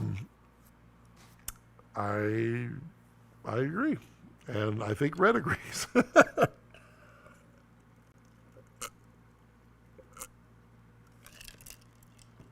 I agree. So let's see here. What's everybody? How's everybody's world? Oh, someone subscribed. Thank you. On Tech Cuts. Subscribe. Tech Cuts. It's where you can talk about technology, NAS's M1 Max, and world's fastest SSD, maybe? Question mark. Kind of clickbaity, kind of. But I did put the question mark. How is y'all's worlds? How are your where you're at? How are productions going? My production stuff is kind of slow right now. I really need some stuff to open up. I do have the one big one I'm excited for. Yeah, I mean, what's your world looking like? Texas, we're open. We're basically maskless. We're a lot vaccinated. There's a high amount of people vaccinated in Texas, so I feel like we're in a good place. Ollie says, "Yep, I meant with a crop or without a crop." Yep. Okay. Well, fair enough.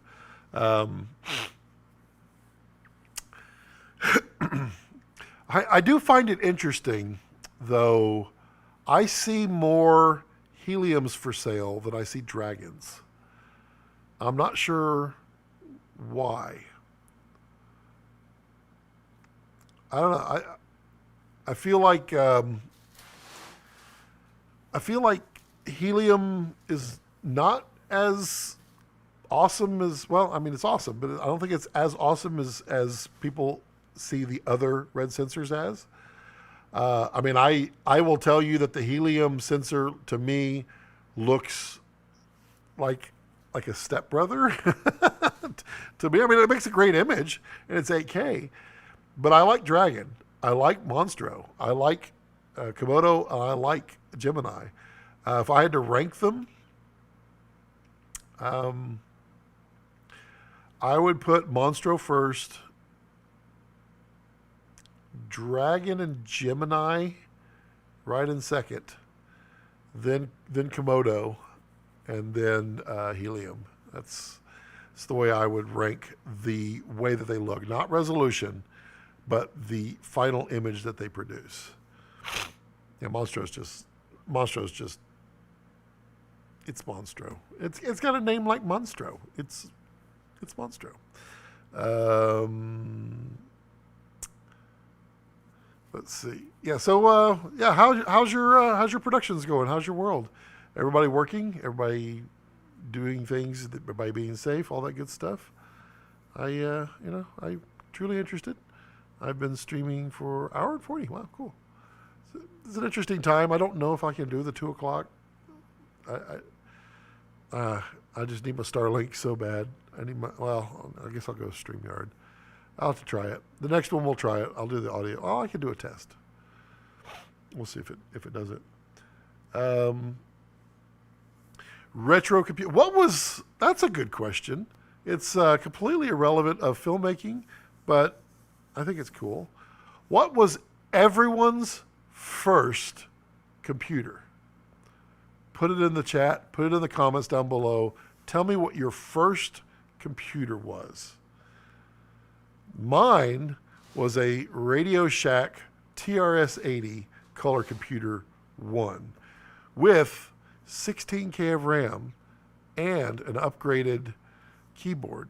We went to a full touch typing keyboard, not the chiclet. We had floppy controller with 3 floppy drives. 3! I mean, yeah. We had a modem. We had a mouse. It was that was our first one, and a Amdec color monitor. Woo-wee. What was your first? Am I streaming even? There we go. Bill says Atari 2600. Well, is an Atari 2600 technically a computer? Does that technically count? That's a gaming console. It's not quite a computer, but I mean, it is technically a computer. That's what isn't that what the Atari 400, wasn't that just basically a 2600? I think it was. There's an Atari 2600. Oh, that satisfying sound.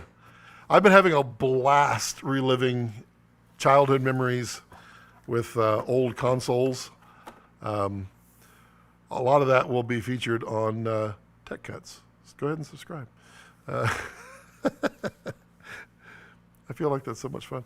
I picked up an old Atari 2600. I've got a Sega Genesis. I'm working on the others. I just bought a Radio Shack color computer. I literally just got in the mail today the television set that I had as a child for games. This is it's called a Coco SDC, and it's a 3D printed. It's kind of cool. It's a SD card emulation for the color computer, so I can load on an SD card every single disc. They say that every program that's ever been written in the history of Radio Shack color computers is less than 500 meg. That's funny. I find that interesting. Ollie says, IBM Aptiva. I remember that. That was that tower thing. No, was the Aptiva the all-in-one? It was, wasn't it? Oh, I gotta look that up. IBM Aptiva. I remember that. Oh, I remember.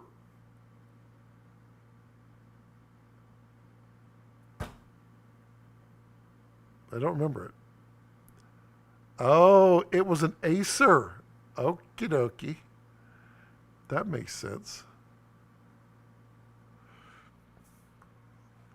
It was the. Oh yeah. Okay. Yes, I most certainly remember that. Yes, I do. I used to back in my old days, back when I was working in IT, my my first computer job, we dealt with a lot of compacts and IBM PS2s. Actually, we had XTs and ATs too, but we had IBM PS2s, and those things were weird. They were pretty weird. Let's see. Bill's first computer was then an Atari 800 XL. Wow, so that was the cool one. So you had the Atari 400, and then you had the 800 XL.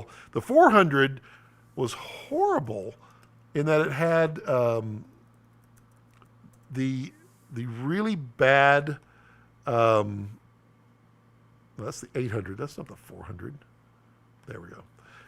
So it had the really bad membrane keyboard. I mean, really bad. And then you had the 800. The 800 had a full typing keyboard. That was cool. I never had one. We asked my dad if we could have one. He's like, "No, son, we're getting a color computer." And my dad did not talk like that. He wanted that color computer. My dad was a computer nerd. Because he at work, he always had the latest and greatest computer at work, and he would be like the guy at he worked in insurance, at big insurance companies, and he'd be like the very first guy or person in the company to have a desktop computer. Everybody else was like, "Oh, we got mainframes." He was like, "Desktop computer." I remember he had, was it a Rainbow computer? I feel like that's a real one, isn't it? That doesn't, wait, no. I know he had an Osborne computer. Let's see, yeah. This is getting weird. Osborne computer. So that's that was the Osborne computer, and I remember it because he brought it home, and we were like,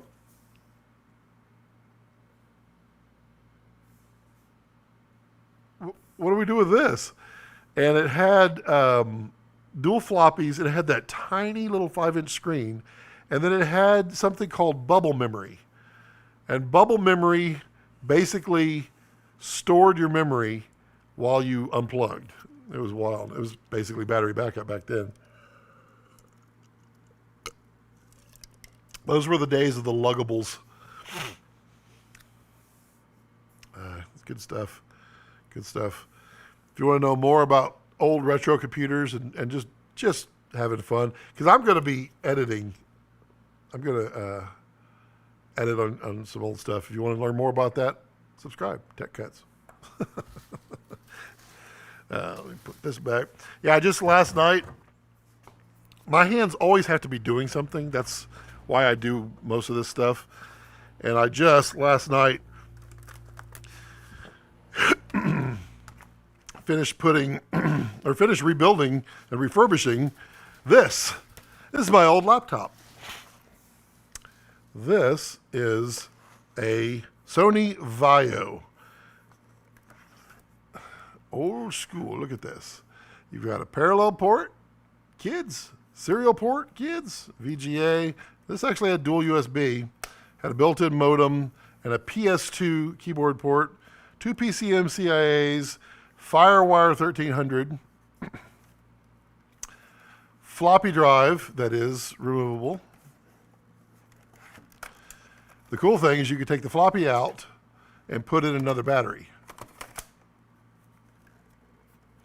It has DVD on the side. don't think the DVD works. I have to do that. I have to fix that. But I did. Battery does not work on this. But I rebuilt it, put in a new hard drive. Had to figure out how to get, if your DVD doesn't work, you have a floppy drive, and that's it. And the hard drive was definitely going bad. It was not cooperating at all. Yeah, I had to figure out how to get an operating system on here. That was that was a struggle. The struggle bus was real. But I love going down memory lane, this kind of stuff. TechCuts.com. It's not TechCuts. Ooh, I should probably look that up before I make that statement. I bet you that exists.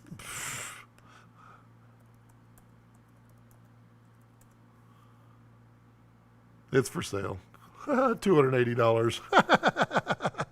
I'll give you 20. There's only one, techcuts.com. How about that?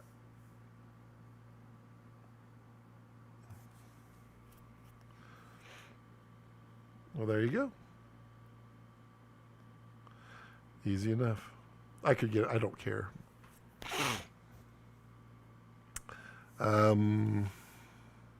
Yeah, so been going for an hour and 51 minutes. What my nose is itching so bad. Let's I can't do that, but I can do this. I can go back here and let's see here. I could go, let's see here. I can go in here, here, go here. Oh, was that a commercial? I can go here, then I can take this out, and then I can do this. I'm going to skip those ads. I get to skip my own ads. There. Now, I can take this back over here. And relax. As if my day is wonderful. And I can talk to you wonderful. Wow, that sun is bright. Whew. Oh, yeah. Don't look at the sun. Whew, man. The sun sets on a beautiful day. Let me grab something real quick. Because, yeah, if I can sit down, I might even grab a cigar. Then I could just continue to stream. That's easy enough.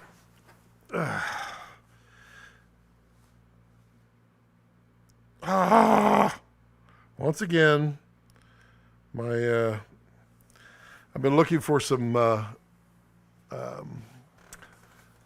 trays for that case, and they're in stock. But as soon as I get to them, they will be out of stock again. So yeah, the sun super bright.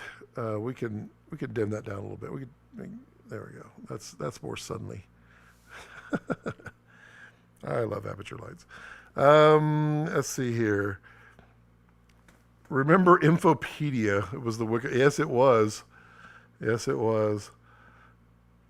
That was cool. This is in the way, isn't it? I apologize.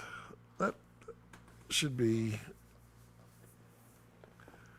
Ooh, I can play the piano. Remember when I wrote that song and it was so bad? Yeah.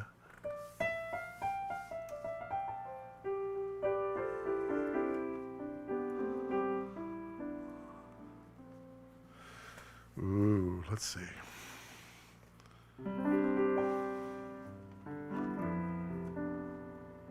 Ooh, is that written in the key of K?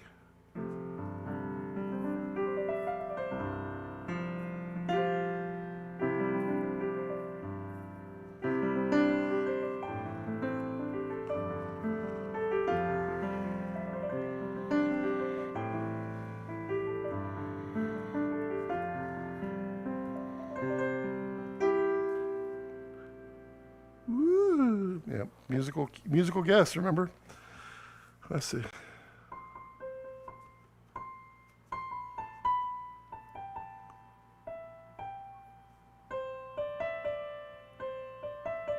Name that tune. So yeah, I mean, I'm at this point. I'm just like, whatever. We can just hang out. We can just chat amongst ourselves, interact. There's less people watching now. They're all like, did he really just go sit down and start playing the piano? I did. But you know what I need? All I need is a miracle. I need to boost this light when I go to sit down. So this is chair lamp.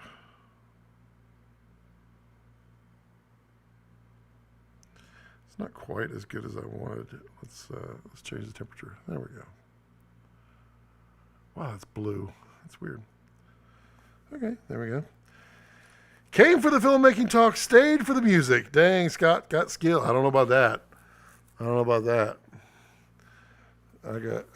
got something, but I don't know if it's skills.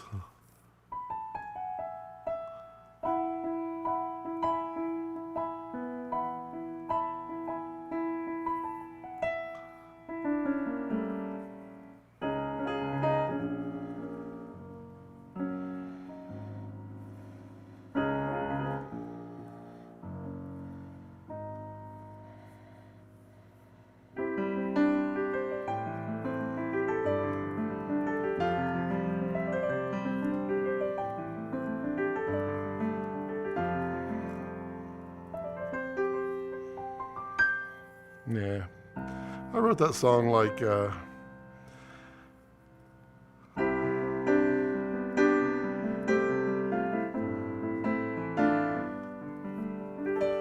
those songs are like maybe 25 years old.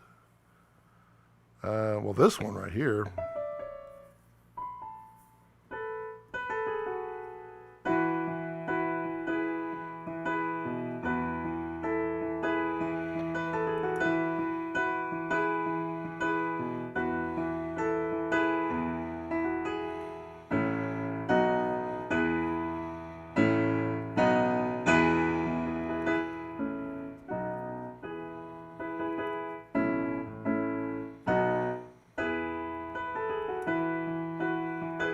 I wrote that song in high school. It was about my soon-to-be wife.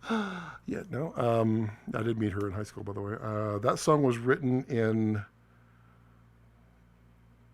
gosh, well, Bill should know. Bill on here is from my high school days, and Bill and I wrote that song. Bill put guitar to it, and it was called All I Need. And when was that, Bill? Was that 89 or 88? She's the one I love, she's the one for me. I can't play and sing at the same time. We'll stay together ever, I can never leave. Yeah, I really can't sing that. But the way you make me feel, it drives me out of my mind. And the way, nope, can't use the same phrase. Make me feel when we're all alone at night. Baby, you're all I need. Baby, you're all I need. There's the song. That was the second song I ever wrote. First one I wrote, I think it was like 10. It's pretty bad. And I go, oh well, 5 people stayed on for all of that.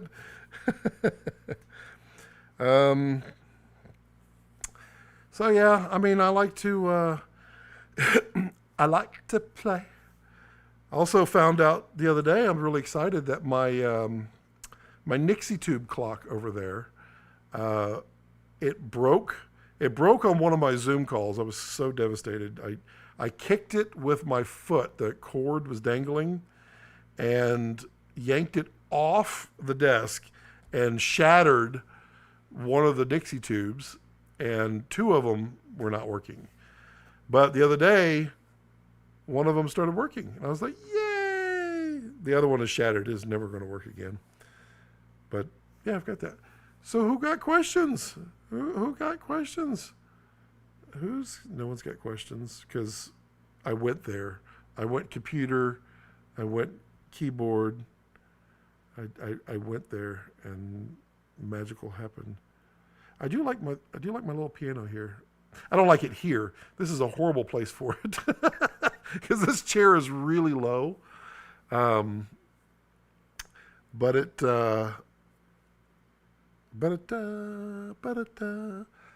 it's just where it is right at the moment. This chair is perfect for cigars, which, man, I could totally go for a cigar right now. If I did cigar, I would,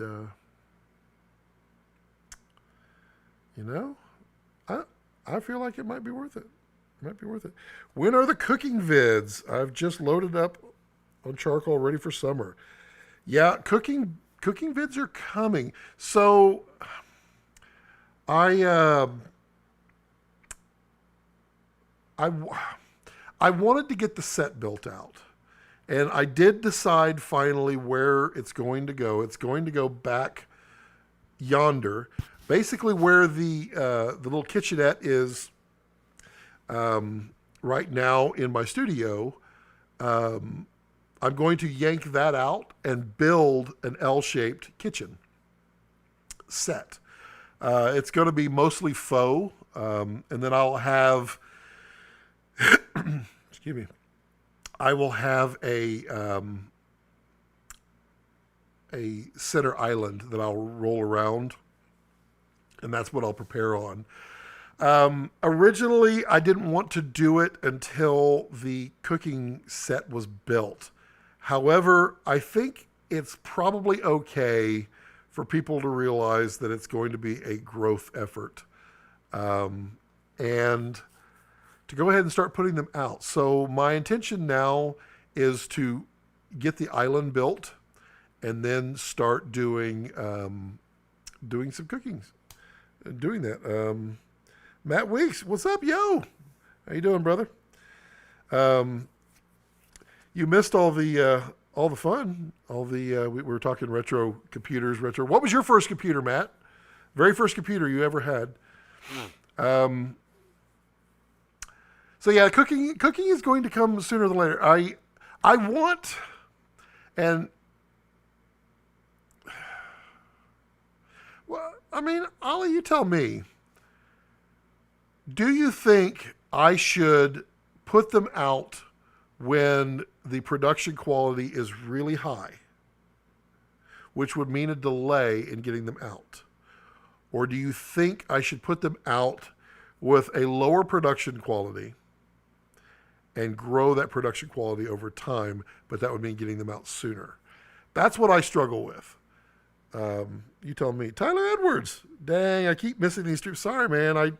I keep throwing them around at different times, and I haven't been giving people advance notice because I don't really know what my schedule is going to be like. So I keep throwing them around. But yeah, I'm here. Man, I mean the whole gang's here. I might just go ahead and light up a cigar.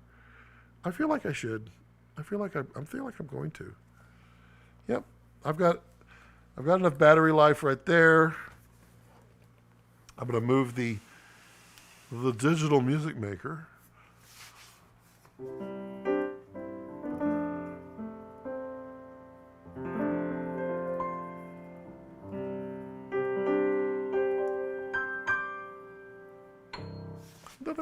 We go grab a cigar. Seems like a good idea, don't you think? I mean, people are gonna be like, "Oh my God, he's smoking cigars," but I'm not smoking it. It's still music. It's still a filmmaking channel. Music. It's still a filmmaking channel. It's just going to be. I'm casually enjoying it. The Man or Scott Stuff or whatever we come up with the name for the Scott Stuff channel, which will be basically that set that you see right there. That will be. Where is it? That will be kind of the set for where I talk about that stuff. And then I need this. I need so much stuff. This goes here, this goes here, that goes there, these go here. And then I still crack up. Someone's like, hey, you're wearing underwear. You forgot to put pants on. I'm like, no, I wear shorts. Everybody that knows me knows I wear shorts all the time. That's what I live for. So let's just be kind of a hangout. I mean, everybody wants to talk about film. I'm happy to talk about film. So this is a really nice punch. So we have here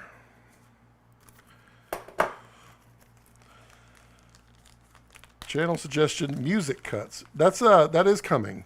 That was one of the ones I had mentioned. The music channel is going to come, and it will be kind of my journey of music. And this one is literally just has a peace sign. Interesting. I'll have to read up on what these are. I belong to a club, and when I open this channel up, the Scott one. That's what I should do. I should literally, this is an opportunity wasted right here. I should just schedule all my live streams for one day, and then I just go from camera to camera and then start new live streams. And that way I can just,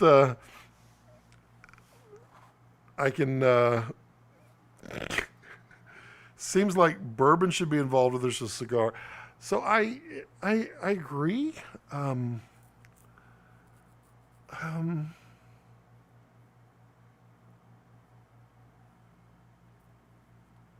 This is in the way, isn't it?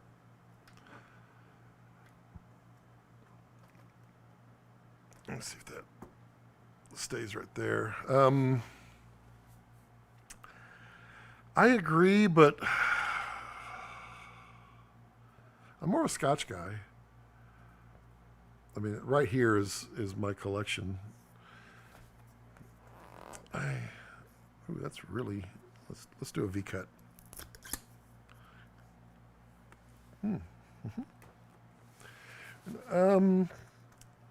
What would I?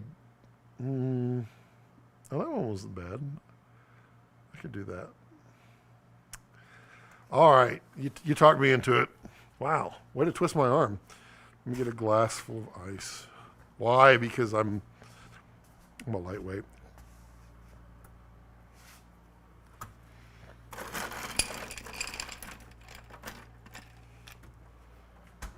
What's funny is my wife will be driving home soon, and she'll probably be streaming this, and she's going to be like, "Oh, good, he started drinking without me. That's healthy."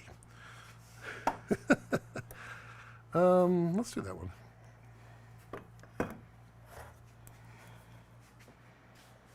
Glenmorangie, 12. It's a Scotch.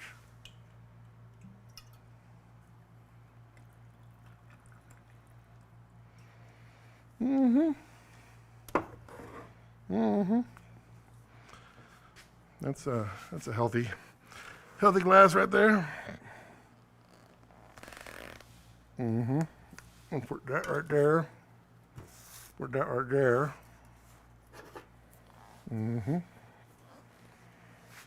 Doing my civic duty. Is that the solder punch? I don't know. This is the... I need to put it in the sun so I can see. It's got a patent. No, it's the Craftsman Share. Oh, I'm going to take a picture of that. I can't. It's hard to read. Let's see here.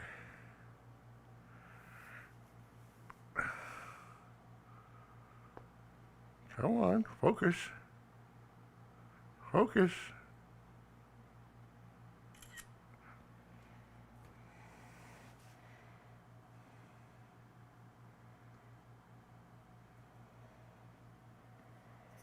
Craftsman Chai. I will. I'll put a link to it down below.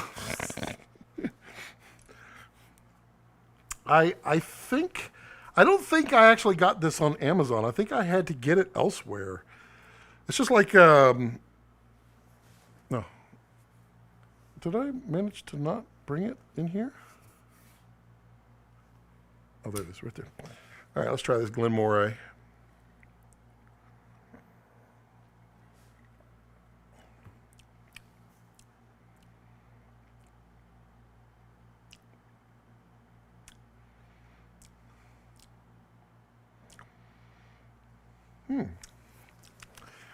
That's a, wow. It's like a butterscotch. That's an interesting flavor. That was interesting. This torch, absolutely one of my favorites. Bill Hertzing there on the live stream. He's my cigar guide in life. He's the one who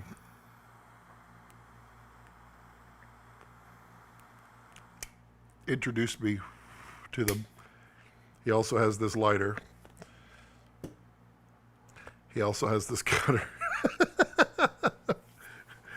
No, I don't copy anybody. No, he's a good influence on my life. We enjoy. I was hoping we were talking about joining the same cigar club where they send you out cigars every month, and then we would just compare notes. We used to do it. 2020 was kind of a pain in the rear, but we used to go and visit each other every couple of months, and we just hang out and enjoy finer things. Can we get Cubans here? Yes or no? We used to. Trump shut that down, and I don't know the current status of it. I don't know. What I would tell you is, you could. I'm not saying I have. Ooh, look at that, the sun. Does it show up in the sun? It's not showing up in the sun, is it? Oh yeah, you can see the sunbeams. But B, I would tell you that I don't necessarily believe that today and in the last 10 years, I don't believe that Cubans are the best. I believe there are many, Police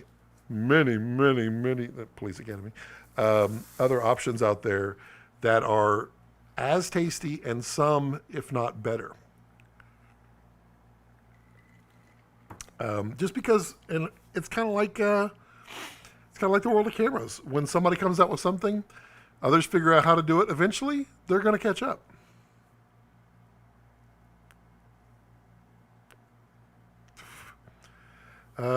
Okay, here we go. Matt. So Matt, wait, come on, scroll. There we go. Matt Weeks said, light it up. Let's see. Macintosh Performa. Interesting. Sooner for sure. So Ollie, you say that I should do the videos, even though they're lower quality, just get them out. Maybe I could get my buddy Matt Weeks to come down. He was kind of looking for something to play. Maybe he could help me film a couple of cooking. That would be fun, Matt. You want to do that? We can kick off the cooking show together. Maybe you could help me, help you, help me.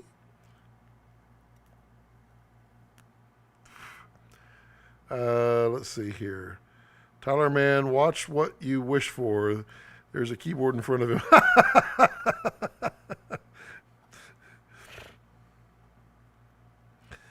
I moved the keyboard though. So Tyler, don't reveal my motives. That's awesome.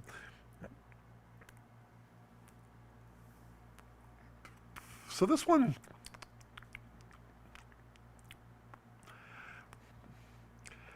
has untoasted nuts. It is like I don't know, or maybe lightly toasted pecans. Maybe might be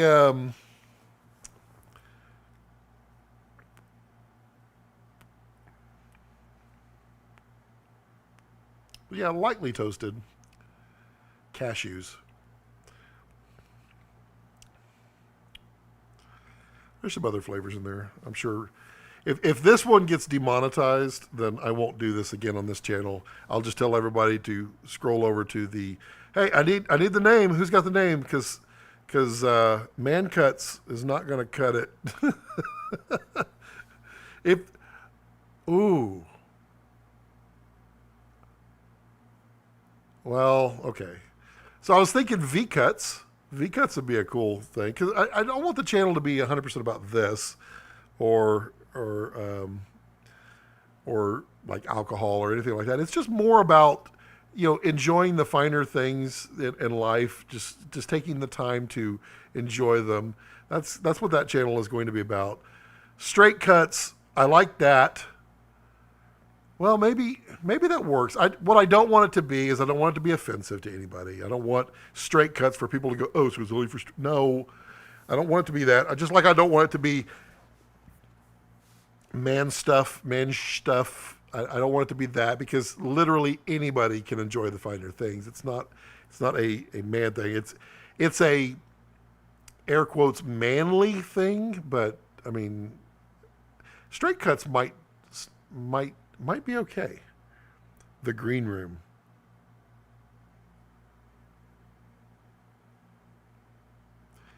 The green room could work.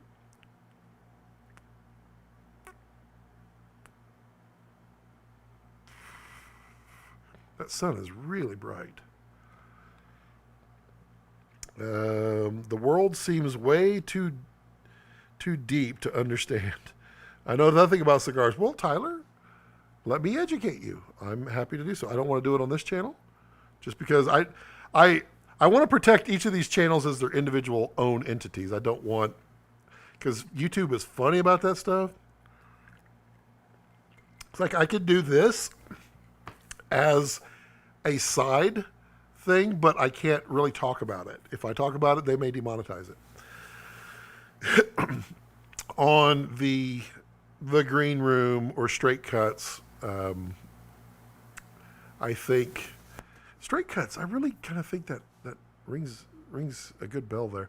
That one I won't monetize, so I won't care. No, Bill, the ballroom is never going to happen. Life cuts.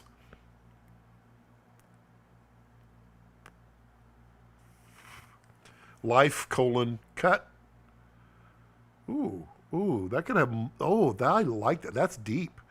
If you do capital life, and then cut with an exclamation point, basically that means put life on hold, cut, just like for filmmaking, and then enjoy a few finer things. Do what makes you happy for a moment.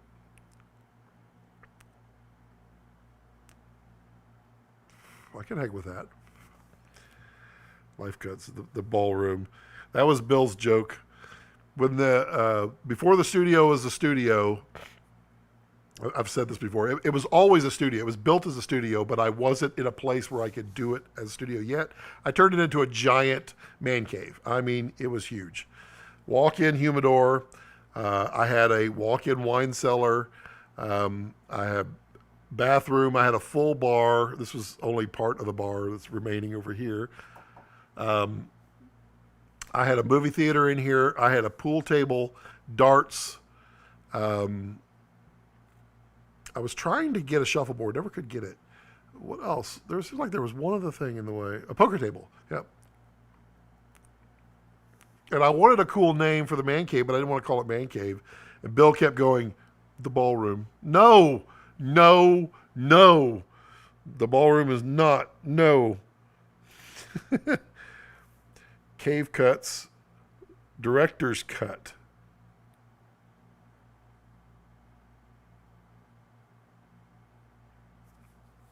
That's interesting. I like that one too. Bill likes it too. And Tyler's like, not bad. Everybody likes everything. The slash. Director's cut.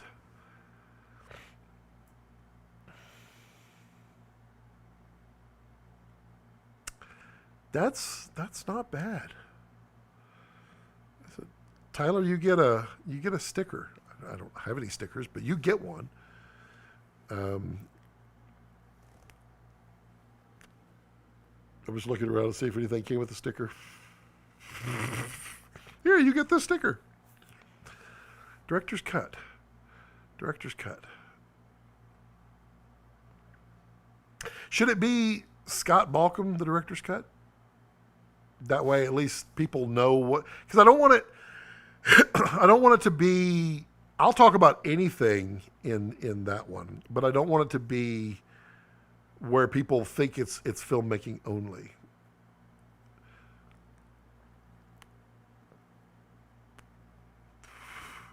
But also, it could be a multiple. I really like director's cut. It could be a multiple meaning because, in the end, this is Scott Balcom. That's me, and the producers sometimes come in and make me do things that I don't necessarily want to do. That's life. Maybe the story twists and turns. That's life in general. Life throws you some curves, and you may not want to do that stuff. But if you have the option, you want to direct it your way. This is the director's cut. This is Scott Balcom, the director's cut. That's not bad. That's really not bad. Freaky Stove Roast.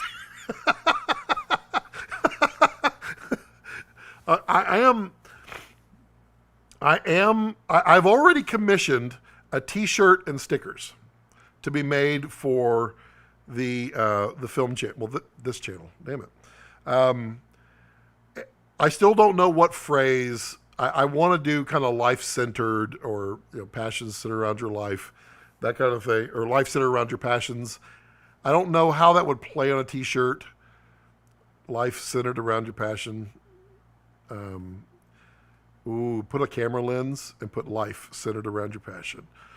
Or a camera. Ooh, that might work. I might do that. Okay, I'm going to reach out to him and say that one. And then get some stickers. I've already prepaid for them from a great designer. Y'all know the Hamill brothers. Jacob Hamill he claims to not be a designer, but he is. So I've commissioned stickers and T-shirt from him. So that might work.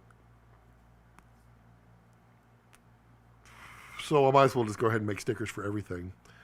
The director's cut. What do you think? The director's cut or Scott Balcom, the director's cut? It's a little self-serving if I put Scott Balcom in there, but I want some kind of differentiation for people to understand that this is not, director's cut is not filmmaking stuff. I don't know. Now I feel like I'm just on a Zoom call. Passion cuts. That's for a different stream. Center cuts. Center cuts. I thought about for my cooking, but I think raw cuts is because there's already a raw cuts channel that I have. So if you're not subscribed, subscribe. Raw cuts. All you got to do on all of these, because I don't have my search engine optimization going yet, just type in the name of the channel. So raw cuts and then Balcom, just all 3 words. The same thing with tech cuts Balcom. That's the way to find my channels right now. Or if you just go to on this channel, you go to the sister channels, you'll see raw cuts, you'll see tech cuts, and then you'll see also Bill's channel out there. And then my friend. In Austin, I still have his channel out there because I appreciate who he is and what he does, and he's a great dude. He does running shoes. That's his thing. Bill thinking about the brand. Let's see, center cuts, passion cuts. I don't know, passion cuts. I don't know. That one feels weird.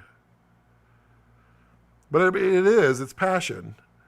But this, not this. I keep saying this. This scene is more for, this is, the sun's going to have to set for this channel. um, it's more about the finer things and the relaxation things and the things that make you happy. I mean, really, all of this stuff really deserves to just be on one channel, and it should just be called Scott Balcom. But the problem is that people are so niche driven on YouTube. Every time I put out a video that doesn't match my filmmaking on the Filmmakers channel, people just, they turn off. In fact, I've seen people unsubscribe. It's weird. Like I'll put out a vlog, just a vlog of me on a travel, and I'll get 10 people unsubscribe. It's weird. And I get it. They subscribe for a reason, and this ain't that reason. So, yeah.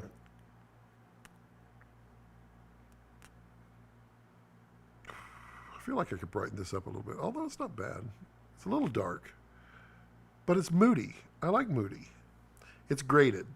Yeah, we'll just call it that. Slice of life. Okay, we're going Dexter here. Oh, I'm looking forward to Dexter. We just completely rewatched Dexter. We just finished it this week. Oh, yeah. Dexter's coming back. Scott, you should do a film BTS of your other cuts channel and upload them here. Kill two birds and drive traffic. Well, that was part of the intention. Is while I do these, I do I get multiple things, and also we've been trying to figure because my terrific partner in life, my wife, which rhymes, weird, been trying to get her more and more involved in everything that is filmmaking, because that is our life goals. So I've been having her run the switcher. So I've done several videos for some other stuff where I have her live switch everything to get everything. And they're explainer videos, they're tutorial stuff. And so I having her live edit them. We practice them just so we can get them down, but it gives her practice, and it produces a great result. And a lot of that stuff is stuff that we're learning along the way. And that kind of stuff I think would be pretty cool. Don't really know why people subscribe to my channel at all. You know, people like people. So you're obviously a likable person. I mean, I like you. What was that from Star Wars? I'm sensitive, or whatever it is. Wow, why is that is so weird. My wireless mic is going around my shoulder. That's not what I expected. As in lighting setup. Yeah, so stop being the imposter, Tyler. Sick content, bro. There you go. Yeah. That imposter syndrome is real. Believe me, I feel it every single day.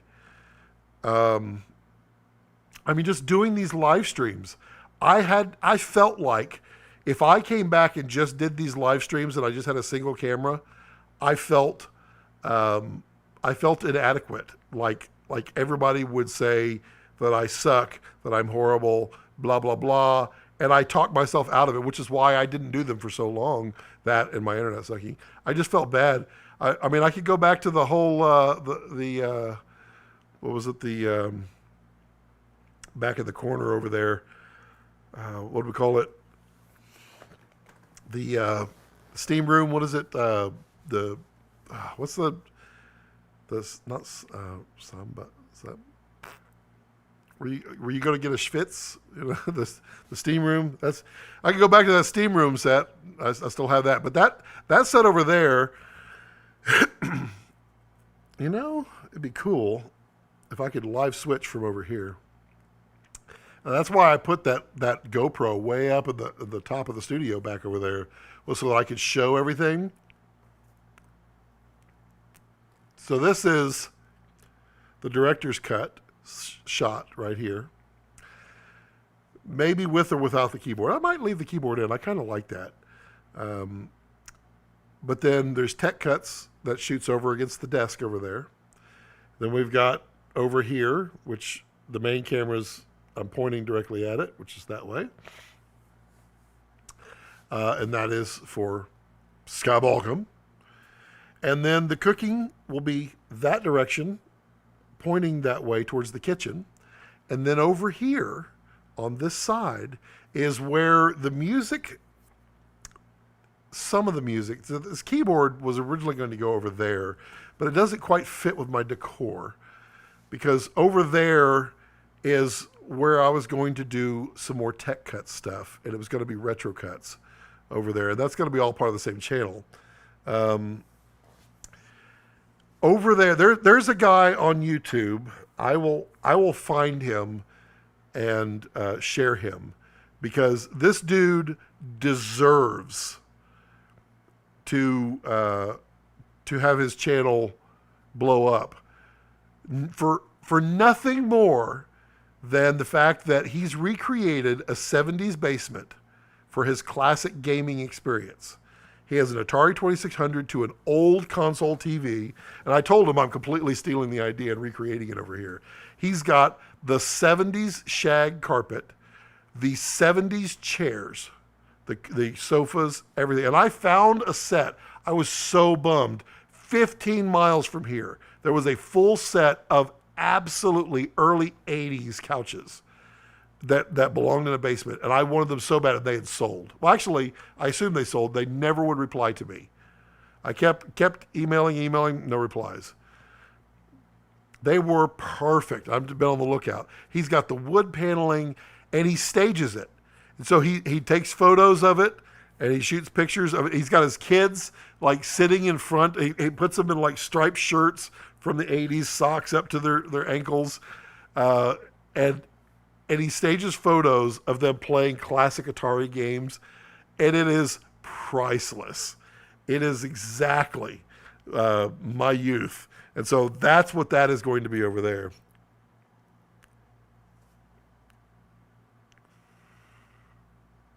Okay, thank you. So I have been trying to find 70s, 80s carpet, because the carpet back then was rather interesting. It was always brown. It was definitely a shag, but not a long shag. That was 60s and 70s. But it always had a pattern cut through the shag. That is the only way to describe the 80s brown carpet, or late 70s, early 80s. And then the wood paneling on the wall, that I believe you could still buy at Home Depot. Although it probably costs $700 a stick. So I've got it kind of laid out the way I want. What I was thinking about doing is the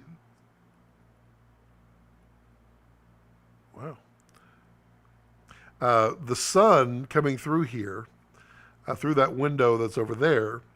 I thought about trying to figure out how to face the other side so that it looks like not an exterior window, but another interior window. So I could pull off two shots in one. I think I can do it. It's just going to take a little bit of work to figure out how to panel that and cover the window.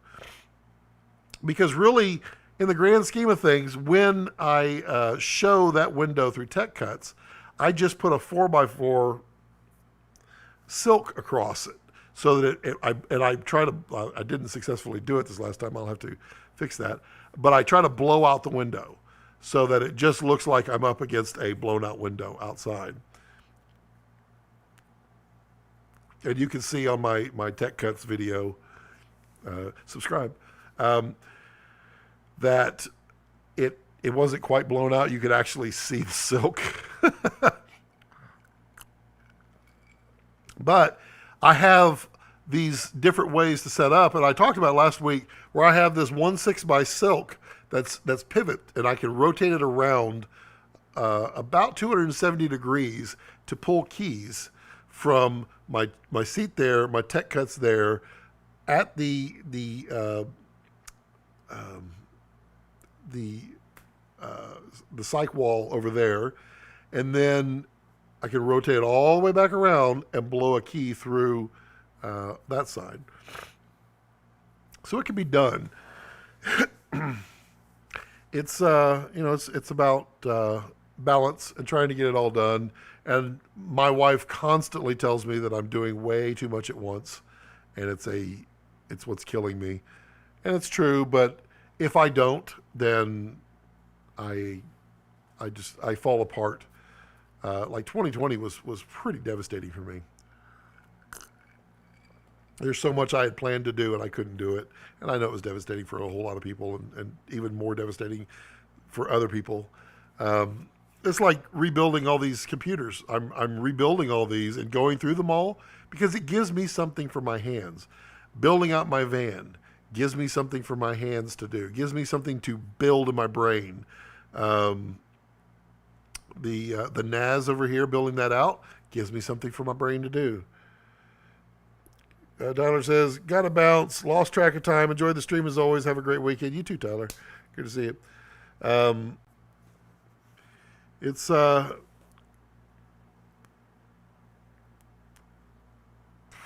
balance, but it also is a challenge to how do you balance the things that you need to get done with the things that you want to do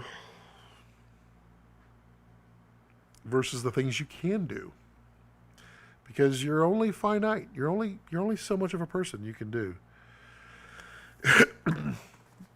I want to do one of those streams. I'm thinking about doing it on Tech Cut. Hell, I might even do it on Director's Cut. Just do one of those streams where I just sit here and live stream until I get 10,000 subscribers. I'll never get it. But, it might be worth a shot.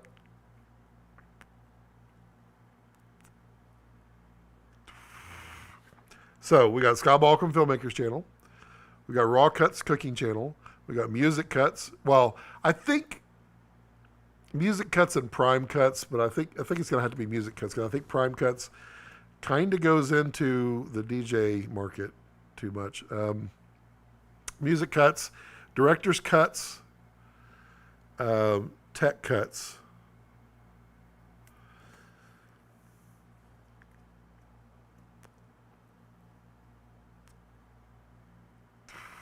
You know what I need? I need a staff. I need a staff of people to help me get this stuff going. And then I need a huge amount of revenue to pay for that staff so that they don't just quit. I need to, I operate these like I make hundreds of thousands of dollars a year, because no one puts this much effort into YouTube channels until they earn it.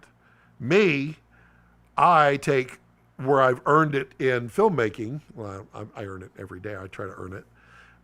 And then I apply it to YouTube. So it's a cheat for sure. I mean, shooting red on a channel, and that is Dragon right there. That's why it looks so pretty.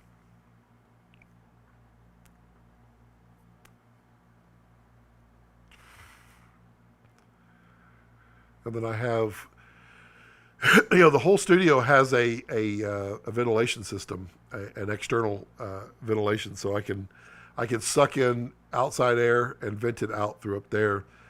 It works pretty good.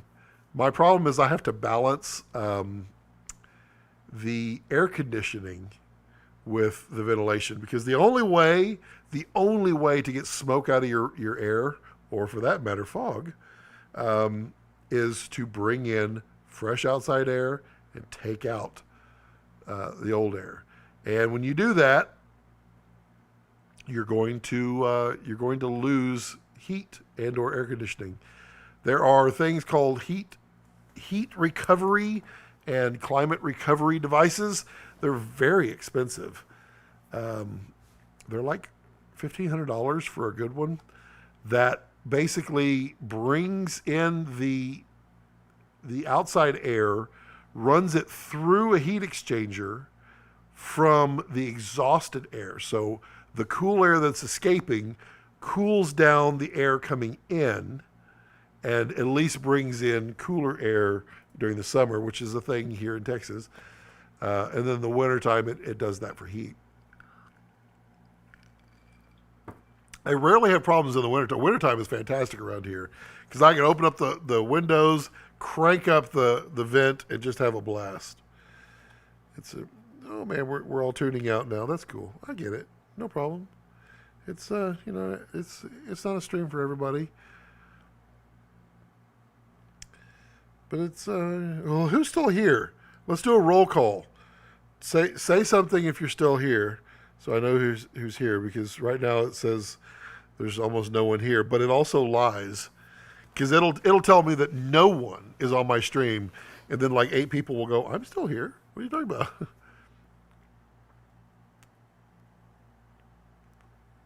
And Ollie, where are you from again? I try to remember. You told me before, and I had remembered it, and then 2020, and now I don't remember. Where are you from? Like, or where do you live? Not where you're from. Where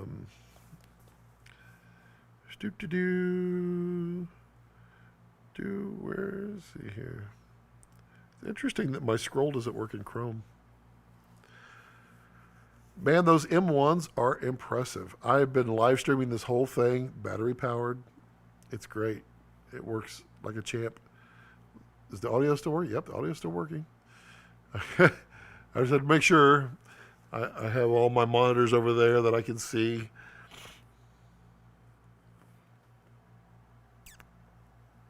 No one's still watching. That's funny. They're dropping away. It's cool. It's not a requirement in life, you know.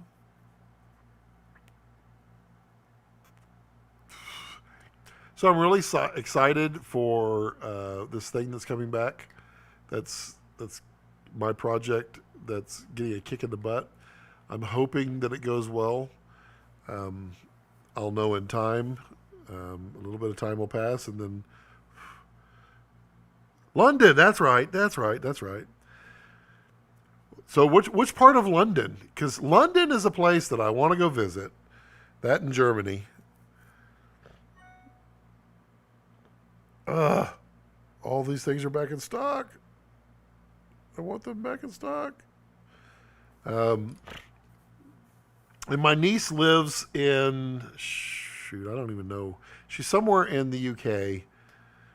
Because she travels all over Europe basically for her job, but she's living in the UK. She loves it there. She thinks it's fantastic. I would love to go visit because I think there's a nice heritage in England. You guys all live on this small little island, and you maintain this English heritage. I think it's cool. Technically, I'm 20 minutes west of central London. Got it. So you don't get hit with congestion charge where you're at, or so how do you? I mean, that's a good question.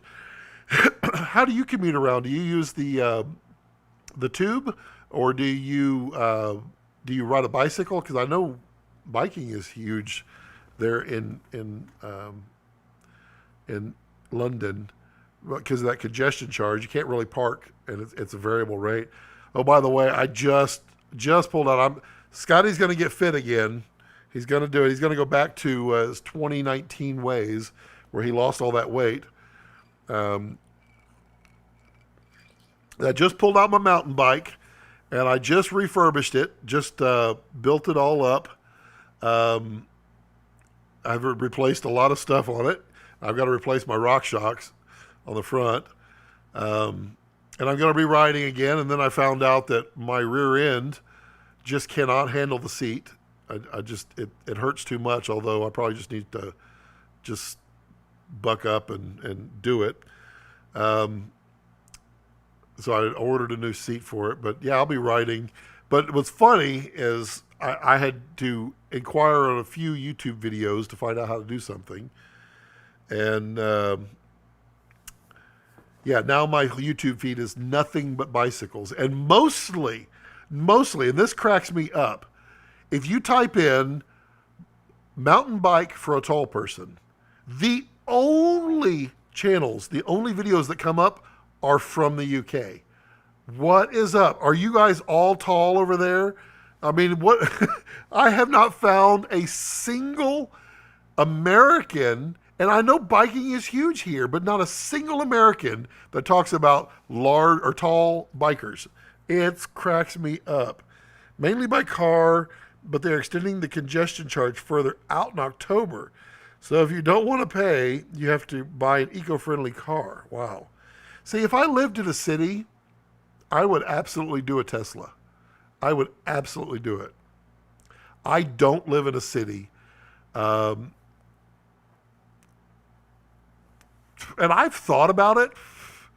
If I could get a Tesla for $30,000, and I guess there are some out there, I would absolutely buy that and let my wife drive it. She drives back and forth. She drives 45 miles each way. And Texas right now is actually talking about doing a by the mile tax, which sucks because that's my job. I drive my van all over the place for my job. Boy, that's really gonna stink. But yeah. I mean, if they want to get rid of the gas tax and just do a by the mile charge, I'd be okay with it as long as the only way you charge it is when I do my yearly inspection, you just take my mileage. And then you give me the ability to write off where I travel outside the state because I do a lot. That's not fair for me to have to pay a mileage to Texas when I'm traveling in other states, which they'll all be like, well, we want ours too. Yeah. I can't do a Tesla out here for me by myself. I can't do it. I travel way too far.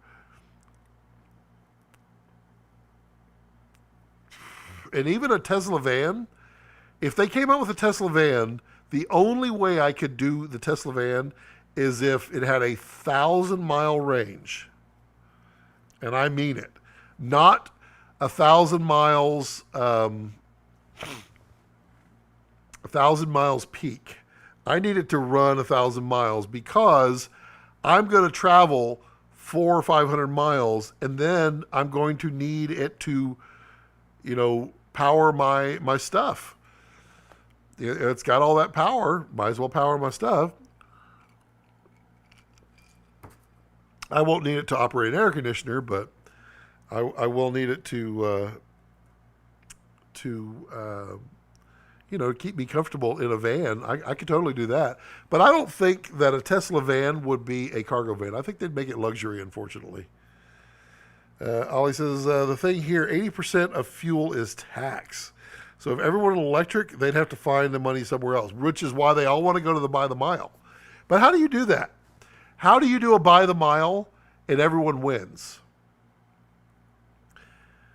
Because if I travel to Colorado, I'm not hurting the roads in Texas. I'm hurting the roads in Colorado. Then how do they get their money? The federal government can't do it. They won't win.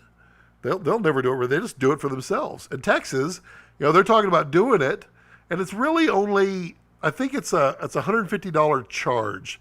Basically, if you drive over 9,000 miles a year, which is everyone in Texas, they want to charge $150 additional. I think if you have a vehicle that gets higher fuel mileage, then you need to do the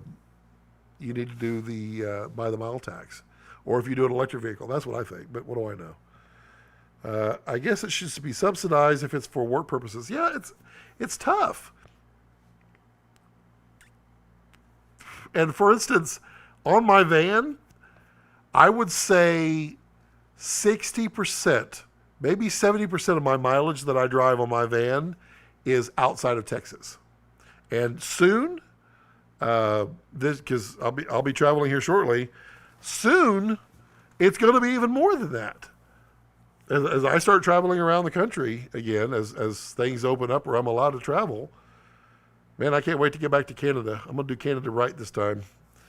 In Alaska, I am going to Alaska.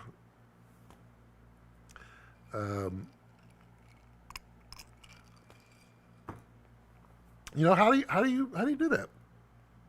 I definitely, and I mean definitely, do not want to have to file a by the mile tax for every state that I travel in.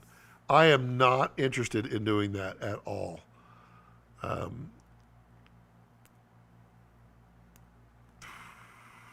That would be the kiss of death for all of these. But how do you do it? And I am completely unwilling, I mean completely unwilling, to allow anybody to monitor, electronically or otherwise, mileage that I drive. You can read my odometer when I get my inspection, but that's it.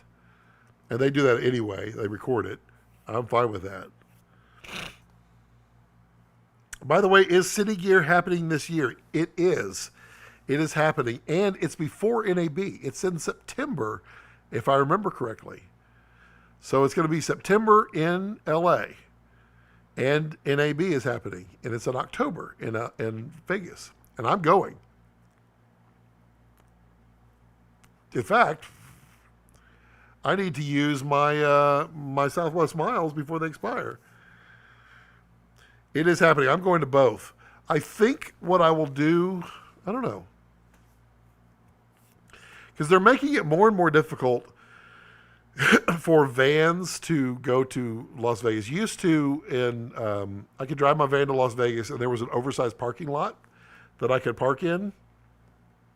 But now they've kind of closed those up because people were literally going there, parking their vans, and then sleeping in their vans. Which, I mean, I get it. They got to make their money. And I don't want to just leave my van unattended somewhere.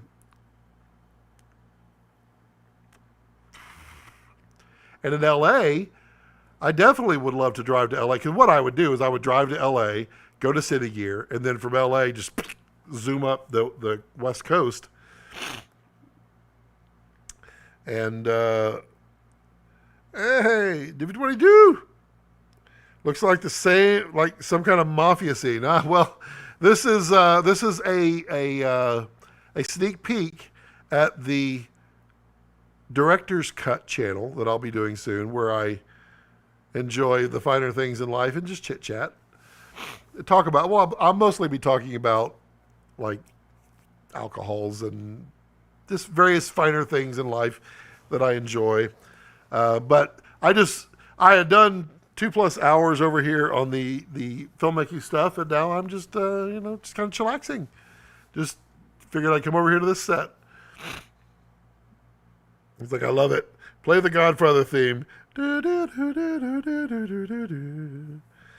If the dates are close enough, I may fly out. I don't think they're close enough. They are, I think, a month apart. But they're absolutely happening. Are you guys getting vaccines over there? I think UK is probably getting pretty good at vaccines.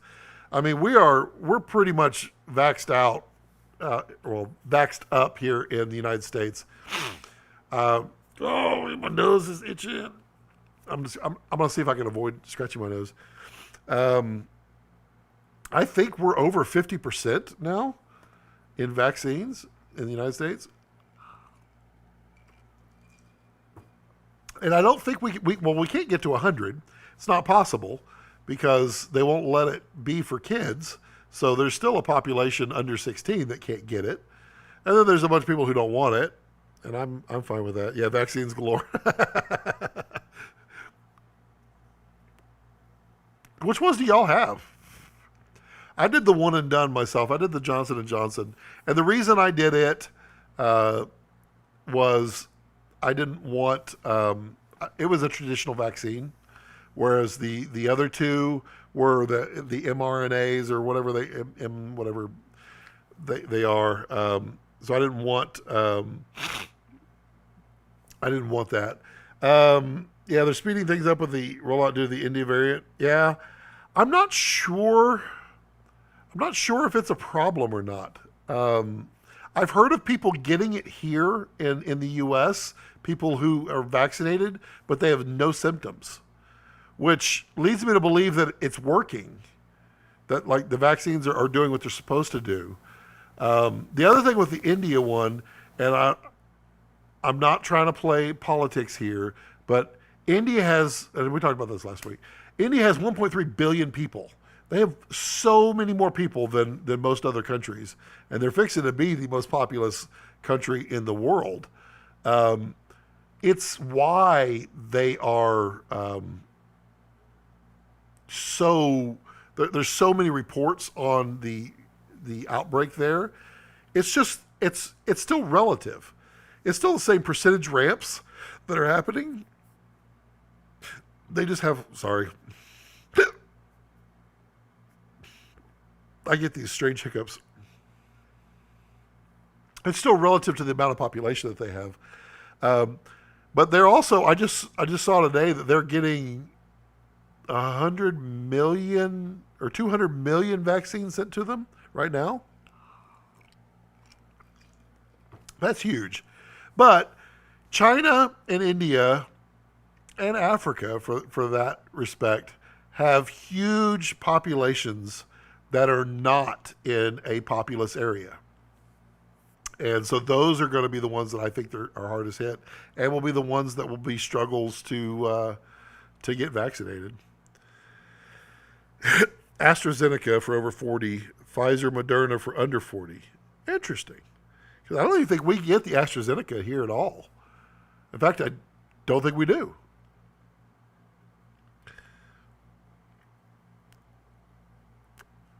Div does not want to get vaccinated. I'm scared of the long-term side effects that maybe. Yeah, I mean, I 100% support. I'm a lover. I'm a positive guy. I support everybody. I want everyone to have freedom. I want everyone to do whatever it is they want, as long as they don't mess with anybody else. And I want people to have that choice. I firmly believe people have and should have the option, and that's all I got to say about that. But yeah, I mean, it's I think if everybody who wants to be vaccinated is vaccinated, and everybody who doesn't want to be vaccinated doesn't get vaccinated, I don't see any reason why the world should not open up. Just open, no masks, nothing. Just enjoy. Didn't really want to talk about that stuff on here because who knows, it'll probably get me demonetized. Thing is, if production requires you to be vaccinated, what choice do you really have? You're right. And my personal opinion is that I did not really care to get the vaccine. I didn't want to get it. I didn't feel like I needed it. I didn't feel like the risks were outweighed the benefits. And that is my opinion based upon my research. That's it. It's worth exactly what you paid for it, nothing. That being said, I know that if I got the vaccine, it will make things easier for me in my production. That's it. So that's why I did it. I got the one that spoke the most to me, and that's the one I got because I know it will help me and it will help everyone else in the production world that I can now work with them. I do not support a vaccine card that to travel. I don't support that. I don't like that. But I know that maybe the US doesn't do it, maybe the UK doesn't do it, but maybe France does. And maybe I want to go to France. Well, I want to be able to go to France. I'm going to do it. I'm not a troublemaker. I'm just, I believe what I believe. I want what I want. I believe everyone is entitled to what they should want and have. And I believe if it's your choice, it's your choice. But for me, the best choice was to get it. And with my wife works at a freaking COVID testing lab. So I wanted her to get the vaccine faster than anybody. So I got her the vaccine, and then I struggled for months trying to get me the vaccine.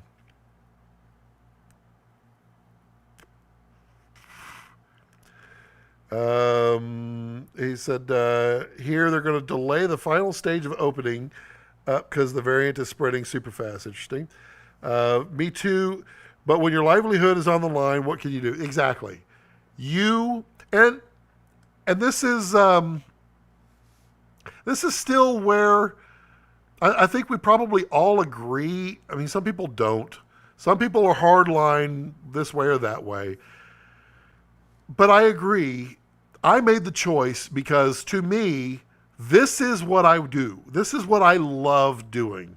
I love doing YouTube, but I mean, video or film. It's telling stories. And so I'm not willing to sacrifice that. So I'm not willing to say, no, I'm not going to take this job because you require vaccinations. I'm not going to do that. I made the best decision for me. But I support other people. Other people may say, you know what? I'll just jump out of filmmaking. Cool. I'm fine with that. I support that. I like people to. Was that thunder? Or was that my chair? I so want to do that video where you sit down and you go, oh, this chair didn't do it. Like when you sit down in a sweaty leather chair and it goes, I want to do that video so bad. And it's been done 100 times, but it hasn't been done by me. And I feel like fart jokes, no one can do those better than me.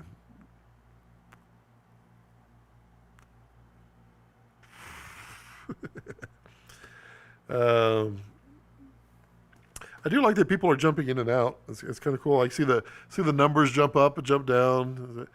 So, Div, how's your world doing? What's going on in your world?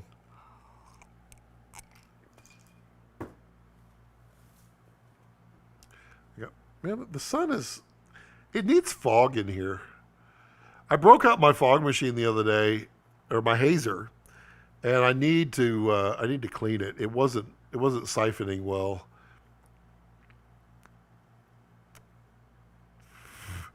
Very tired. It's 2 a.m. And you, correct me if I'm wrong, are in New Zealand or Australia? Is that right? Please tell me I'm right. I try to remember where everybody's from, but I'm old. I'm doing great. I mean, I was talking about it at the beginning of the live stream hours and hours ago. Something that I was doing for the long term that I was hoping would be useful later just got a swift kick in the butt, and it's entirely possible that could take off. So it's exciting for me. So that could just be the boost that I need for 2021. I'm so excited for it.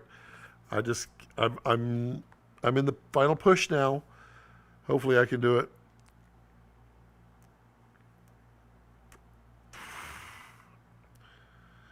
Got to be Europe. Yeah, I guess so. Because I guess it'd be 16 hours ahead. So, yeah, where are you, Div? Talk to me, Goose. Div.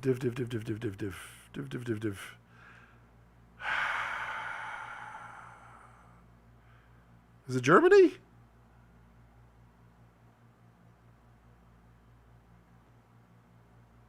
Tell me where you are, Div.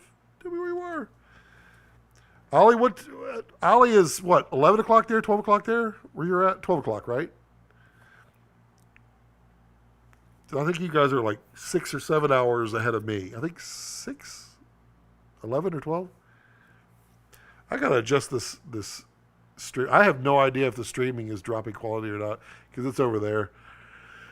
I'm just hanging out, just chatting. Made a typo. It's 1 a.m. You still didn't say where you were.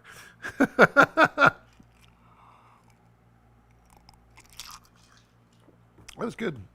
Back to my lemonade. 2300. Got it. 11 o'clock. Okay, 6 hours. Yeah.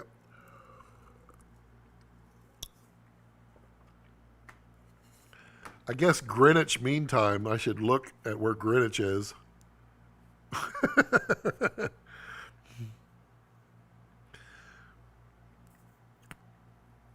So Div can't be in. He's in Europe. Italy? That's further that way? Italy? Ukraine! Boom! There we go. I knew that, but I didn't remember it. Yeah, Ukraine, you're on. Have you ever ventured off to the Chernobyl? That's got to be an exciting journey to make one day. But it's not exactly close to you, but it's closer than I am. That my friend that does that, we had him on the live stream. He, I would love to do that, but man, I'd be scared out of my mind. Totally scared out of my mind to do it.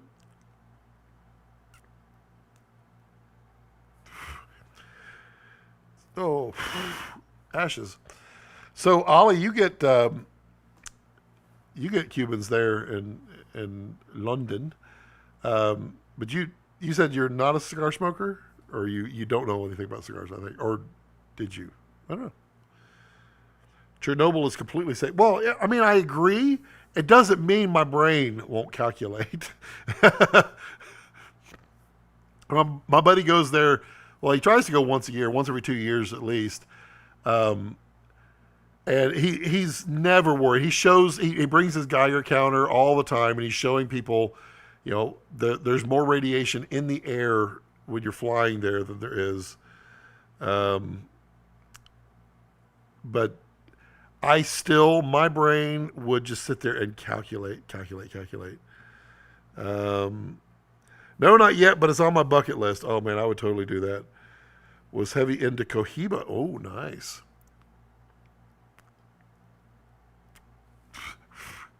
So of the Cubans that I've never had, my favorite were the Partagas Series D. I think they were. To me, those were some of the most flavorful cigars ever. And then Cohiba, I had the Gold Eagle or the Eagle tubes. I think they were. They come in a yellow tube. I'm not saying I have any of those still. But those are really good. But again, like I said, there are so many others out there that are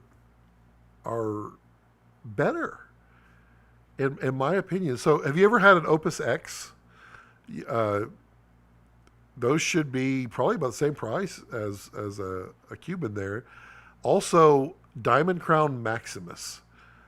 Those are some of my, and the Arturo Fuente Don Carlos. I mean, they're all premiums. But, I mean, you could buy those here for about $16-18 a stick if you're not getting price gouged. Well, the Diamond Crown Maximus you can probably get for $15. But those are phenomenal cigars. And I mean phenomenal. They blow away any Cuban I've ever had.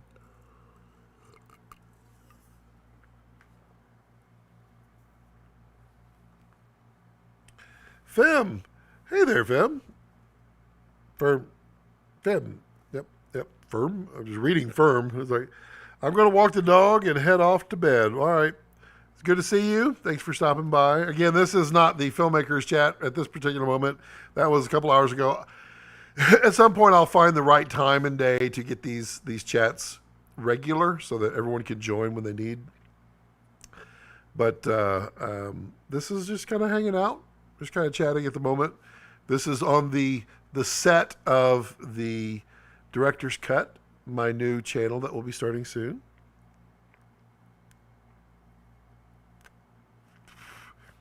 See, Dev, I guess it's Hershey's versus Cadbury's.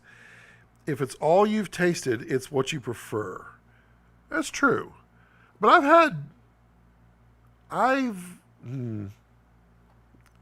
guess it's legal for.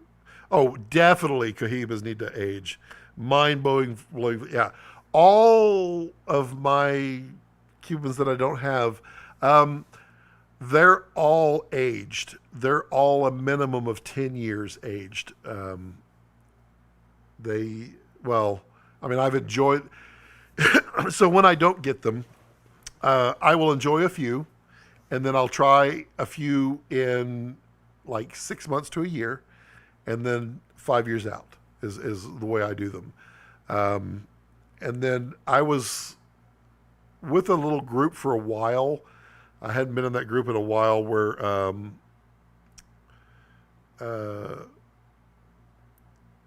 Fem, what's up? What are you asking? Recommend the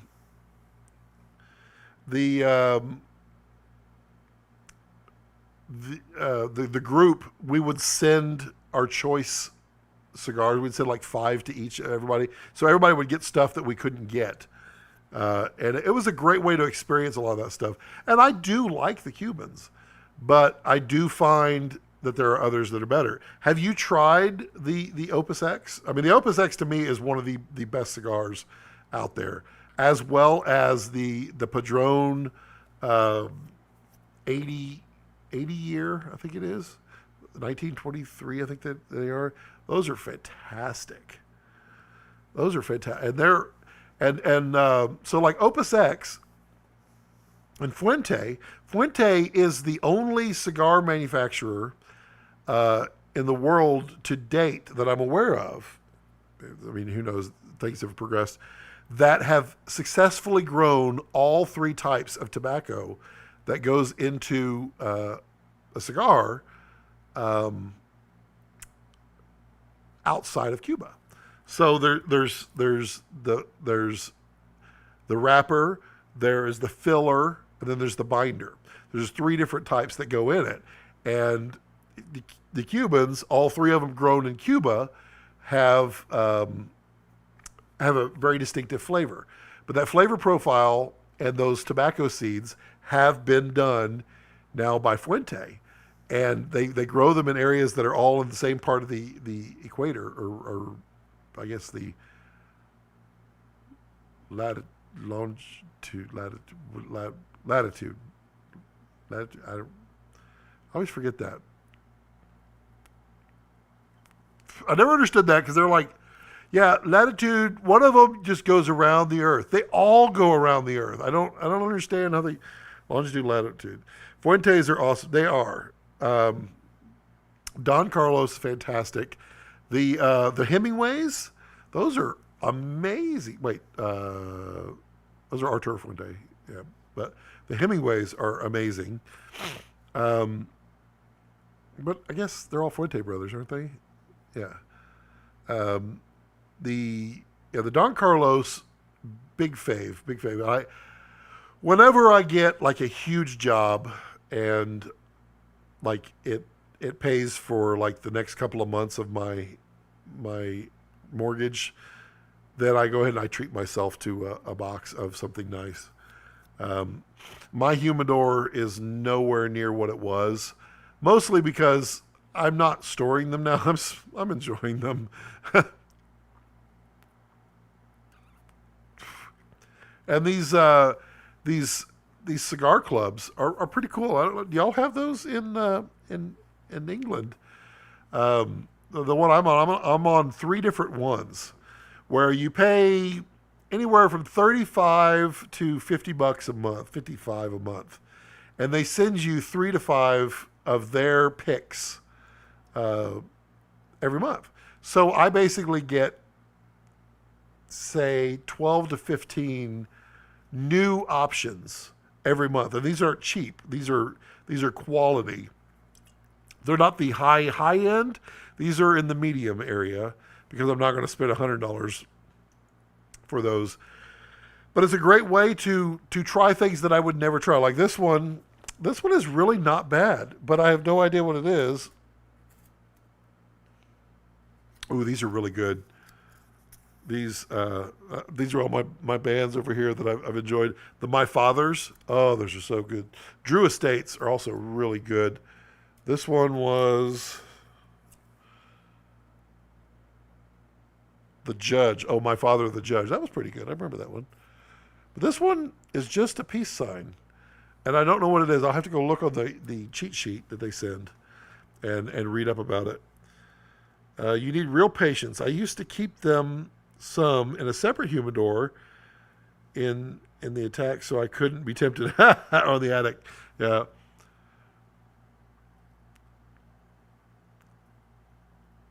So like I haven't had to relight this one at all. It's been burning great. It's not I like a very peppery cigar.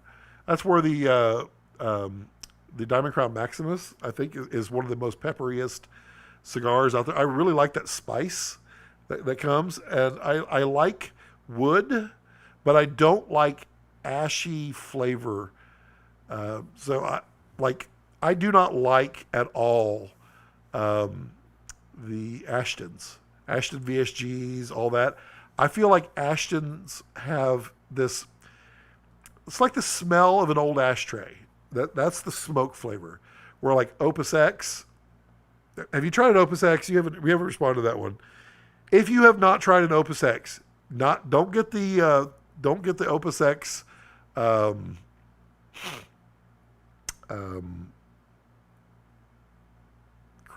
What is it? There's one you can get easily, and I forget what they call it. Opus X. It's got a name. Opus X such and such. The long story or something like that. Don't get that one. That one's okay. Get just Opus X. And they're phenomenal because they are pre-aged 7 to 10 years. They're amazing. Cohiba Royales. Okay, I'll try that. I do like pepper. I like me some pepper. Basically, the ashy smoke, the ashy smell gives me a headache, and I don't know why. I mean, even today, and I've been smoking for 25 years, it gives me a headache. It's kind of like if I'm around somebody that smokes Marlboro cigarettes, whatever those are, that smoke gives me a headache, and I don't know what it is. Camels are that way too. Haven't tried. Okay. You won't try, you mean? Oh, that's correct. You are correct. I will absolutely not try the Cohiba Royales.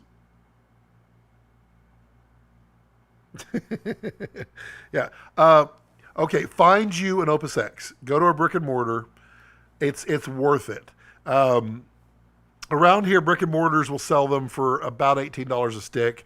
I'm pretty sure you guys have a premium that you have to pay on top, just judging by UK tobacco laws, and where the US is about to head. Gosh, I hope not.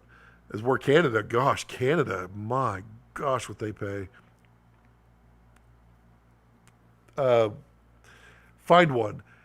Even if you have to pay 25 or 30 bucks, or, sorry, pounds sterling, even if you have to pay that much, try one. The way I do it is I always buy two of everything. If I'm going to try a cigar, I buy two of them. And other than the club, I don't do that for the club because I have no idea. Because I do one to get an idea of whether I like it. If I like it, the second one, I will then, I will enjoy it differently, and then I will write about it. I'll put it in my cigar journal. I'll I'll write down all the traits that I notice about it, all that stuff, so that I can go back and acquire more. If otherwise, I'll just enjoy it as just as a second one.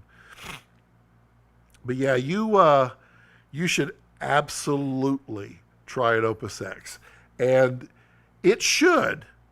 Not saying it will, because you have you have a broader sense of the Cuban variants, but it should rank up there with some of the better Cubans that you've had. And if it doesn't, well, you tried. But I mean, I have some in there now that are 10, 12 years old in there, because I would go to my brick and mortar and I would buy the maximum amount they would let me buy.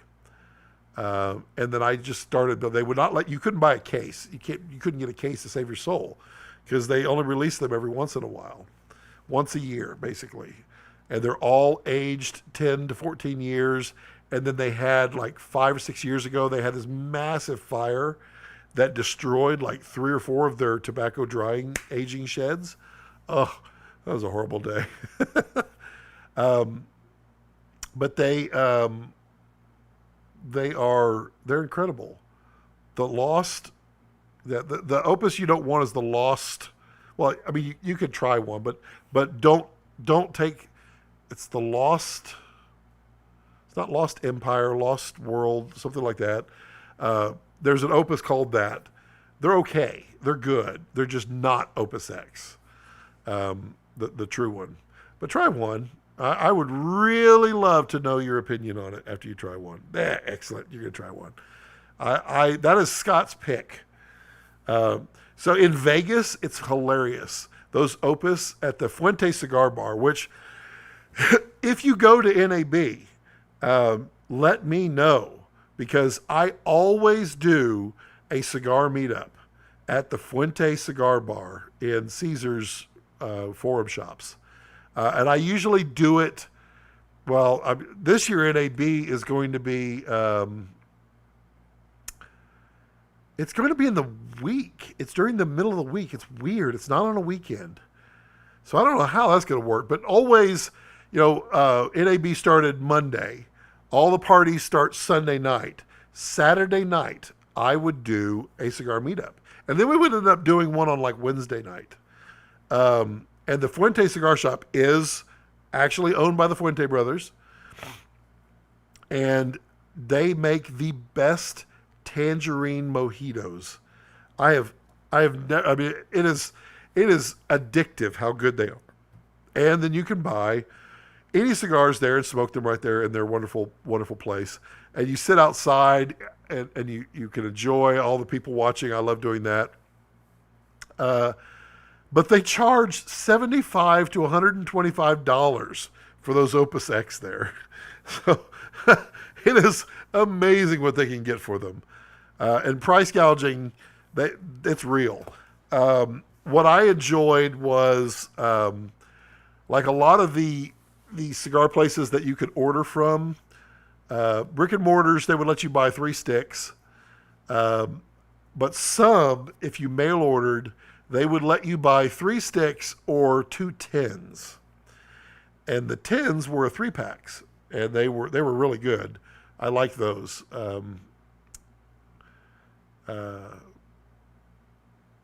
So I could get 2 tins of them, which means I would get 6 of them. The tins were like $58 to $65 a piece.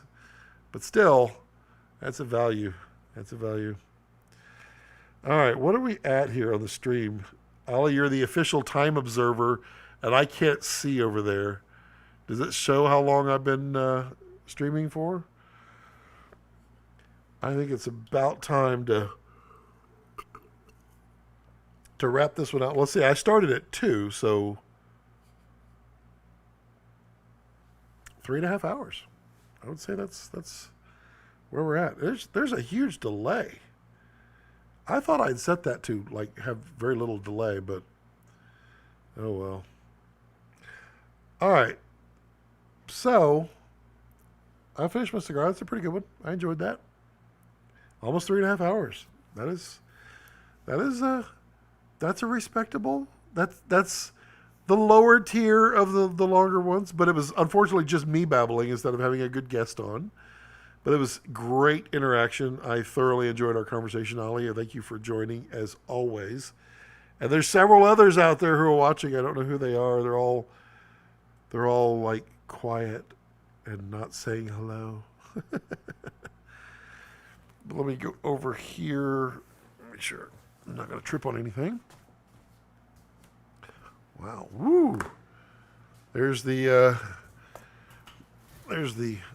double scotch there kicking in. So, it's nice and cool over here too. That was a fun live stream. I really enjoyed it. I appreciate everyone hanging out. I appreciate release those cooking vids. Okay, I'll do it. So I did get Ollie, since it's just you and several others. I'm going to give you an exclusive preview. So one of the first things, my friend Malia, I'm gonna pull up the overhead here. My friend Malia is she's a filmmaker. She lives in the Seattle area, and she has been dabbling in woodworking. And I'm gonna give you exclusive here, because I asked her. She's been making cutting boards and charcuterie trays, and I asked her. I said, make me a cutting board. I don't want to tell you what to make me. I want you to create a cutting board that you feel fits me, because she knows me. We've hung out many times. She's a great friend. We've lots of history, a lot of fun. And so she made me a cutting board that fit me. And it was funny because the only thing I said was I just want it to be as large as it possibly can be. So I got it yesterday, and I did an unboxing for her because she was so concerned that I wasn't going to like it. But that's creatives. You know how we are. So she made this one, and it is phenomenal. And so I'm going to do a full review of this for the channel. It's going to be one of the first videos, just because I am so freaking stoked for what this turned out. But she did an edge. This thing is nuts. It's made out of, I need to get a list of everything that she put in it. But it took her, she spent weeks. I got a little dirt on it. But it's edge-based, all put together. She glued it up. It is so smooth. I cannot tell you. I would never be able to get it this smooth. And look at the details. This is a absolutely phenomenal. It is gorgeous. Look at the color. I think it's walnut. It's a very, very hard wood. But I am so proud of this thing. And I'm so proud of her for being able to make this. This is cool. And she was like, I wanted it to be big, thick, and masculine, kind of, big like you. And I'm like, okay. And she nailed it. It's so good. I'm almost ashamed to use it, but there's no way in heck that I'm not going to use it, because, oh man, it's pretty. Okay, that's a sneak peek. All right. And her website is Handmade with Hearts. And it's Malia, if you're watching. Yeah. All right, so that will put an end for 3 hours. Well, I'm going to go 40 more seconds. My dog is like, we're going in, right? He's just not coming in. Come on, buddy. Come on. I wish I could get him in the live stream, but he's too shy. All right. So if you haven't subscribed, go ahead and subscribe below. Put questions down below. I like to respond to all of them. Remember, you can support me with any of the links down below, or the subscriptions, all that good stuff. And as always, as I like to leave it, don't let your passions center around your life. Let your life center around your passions.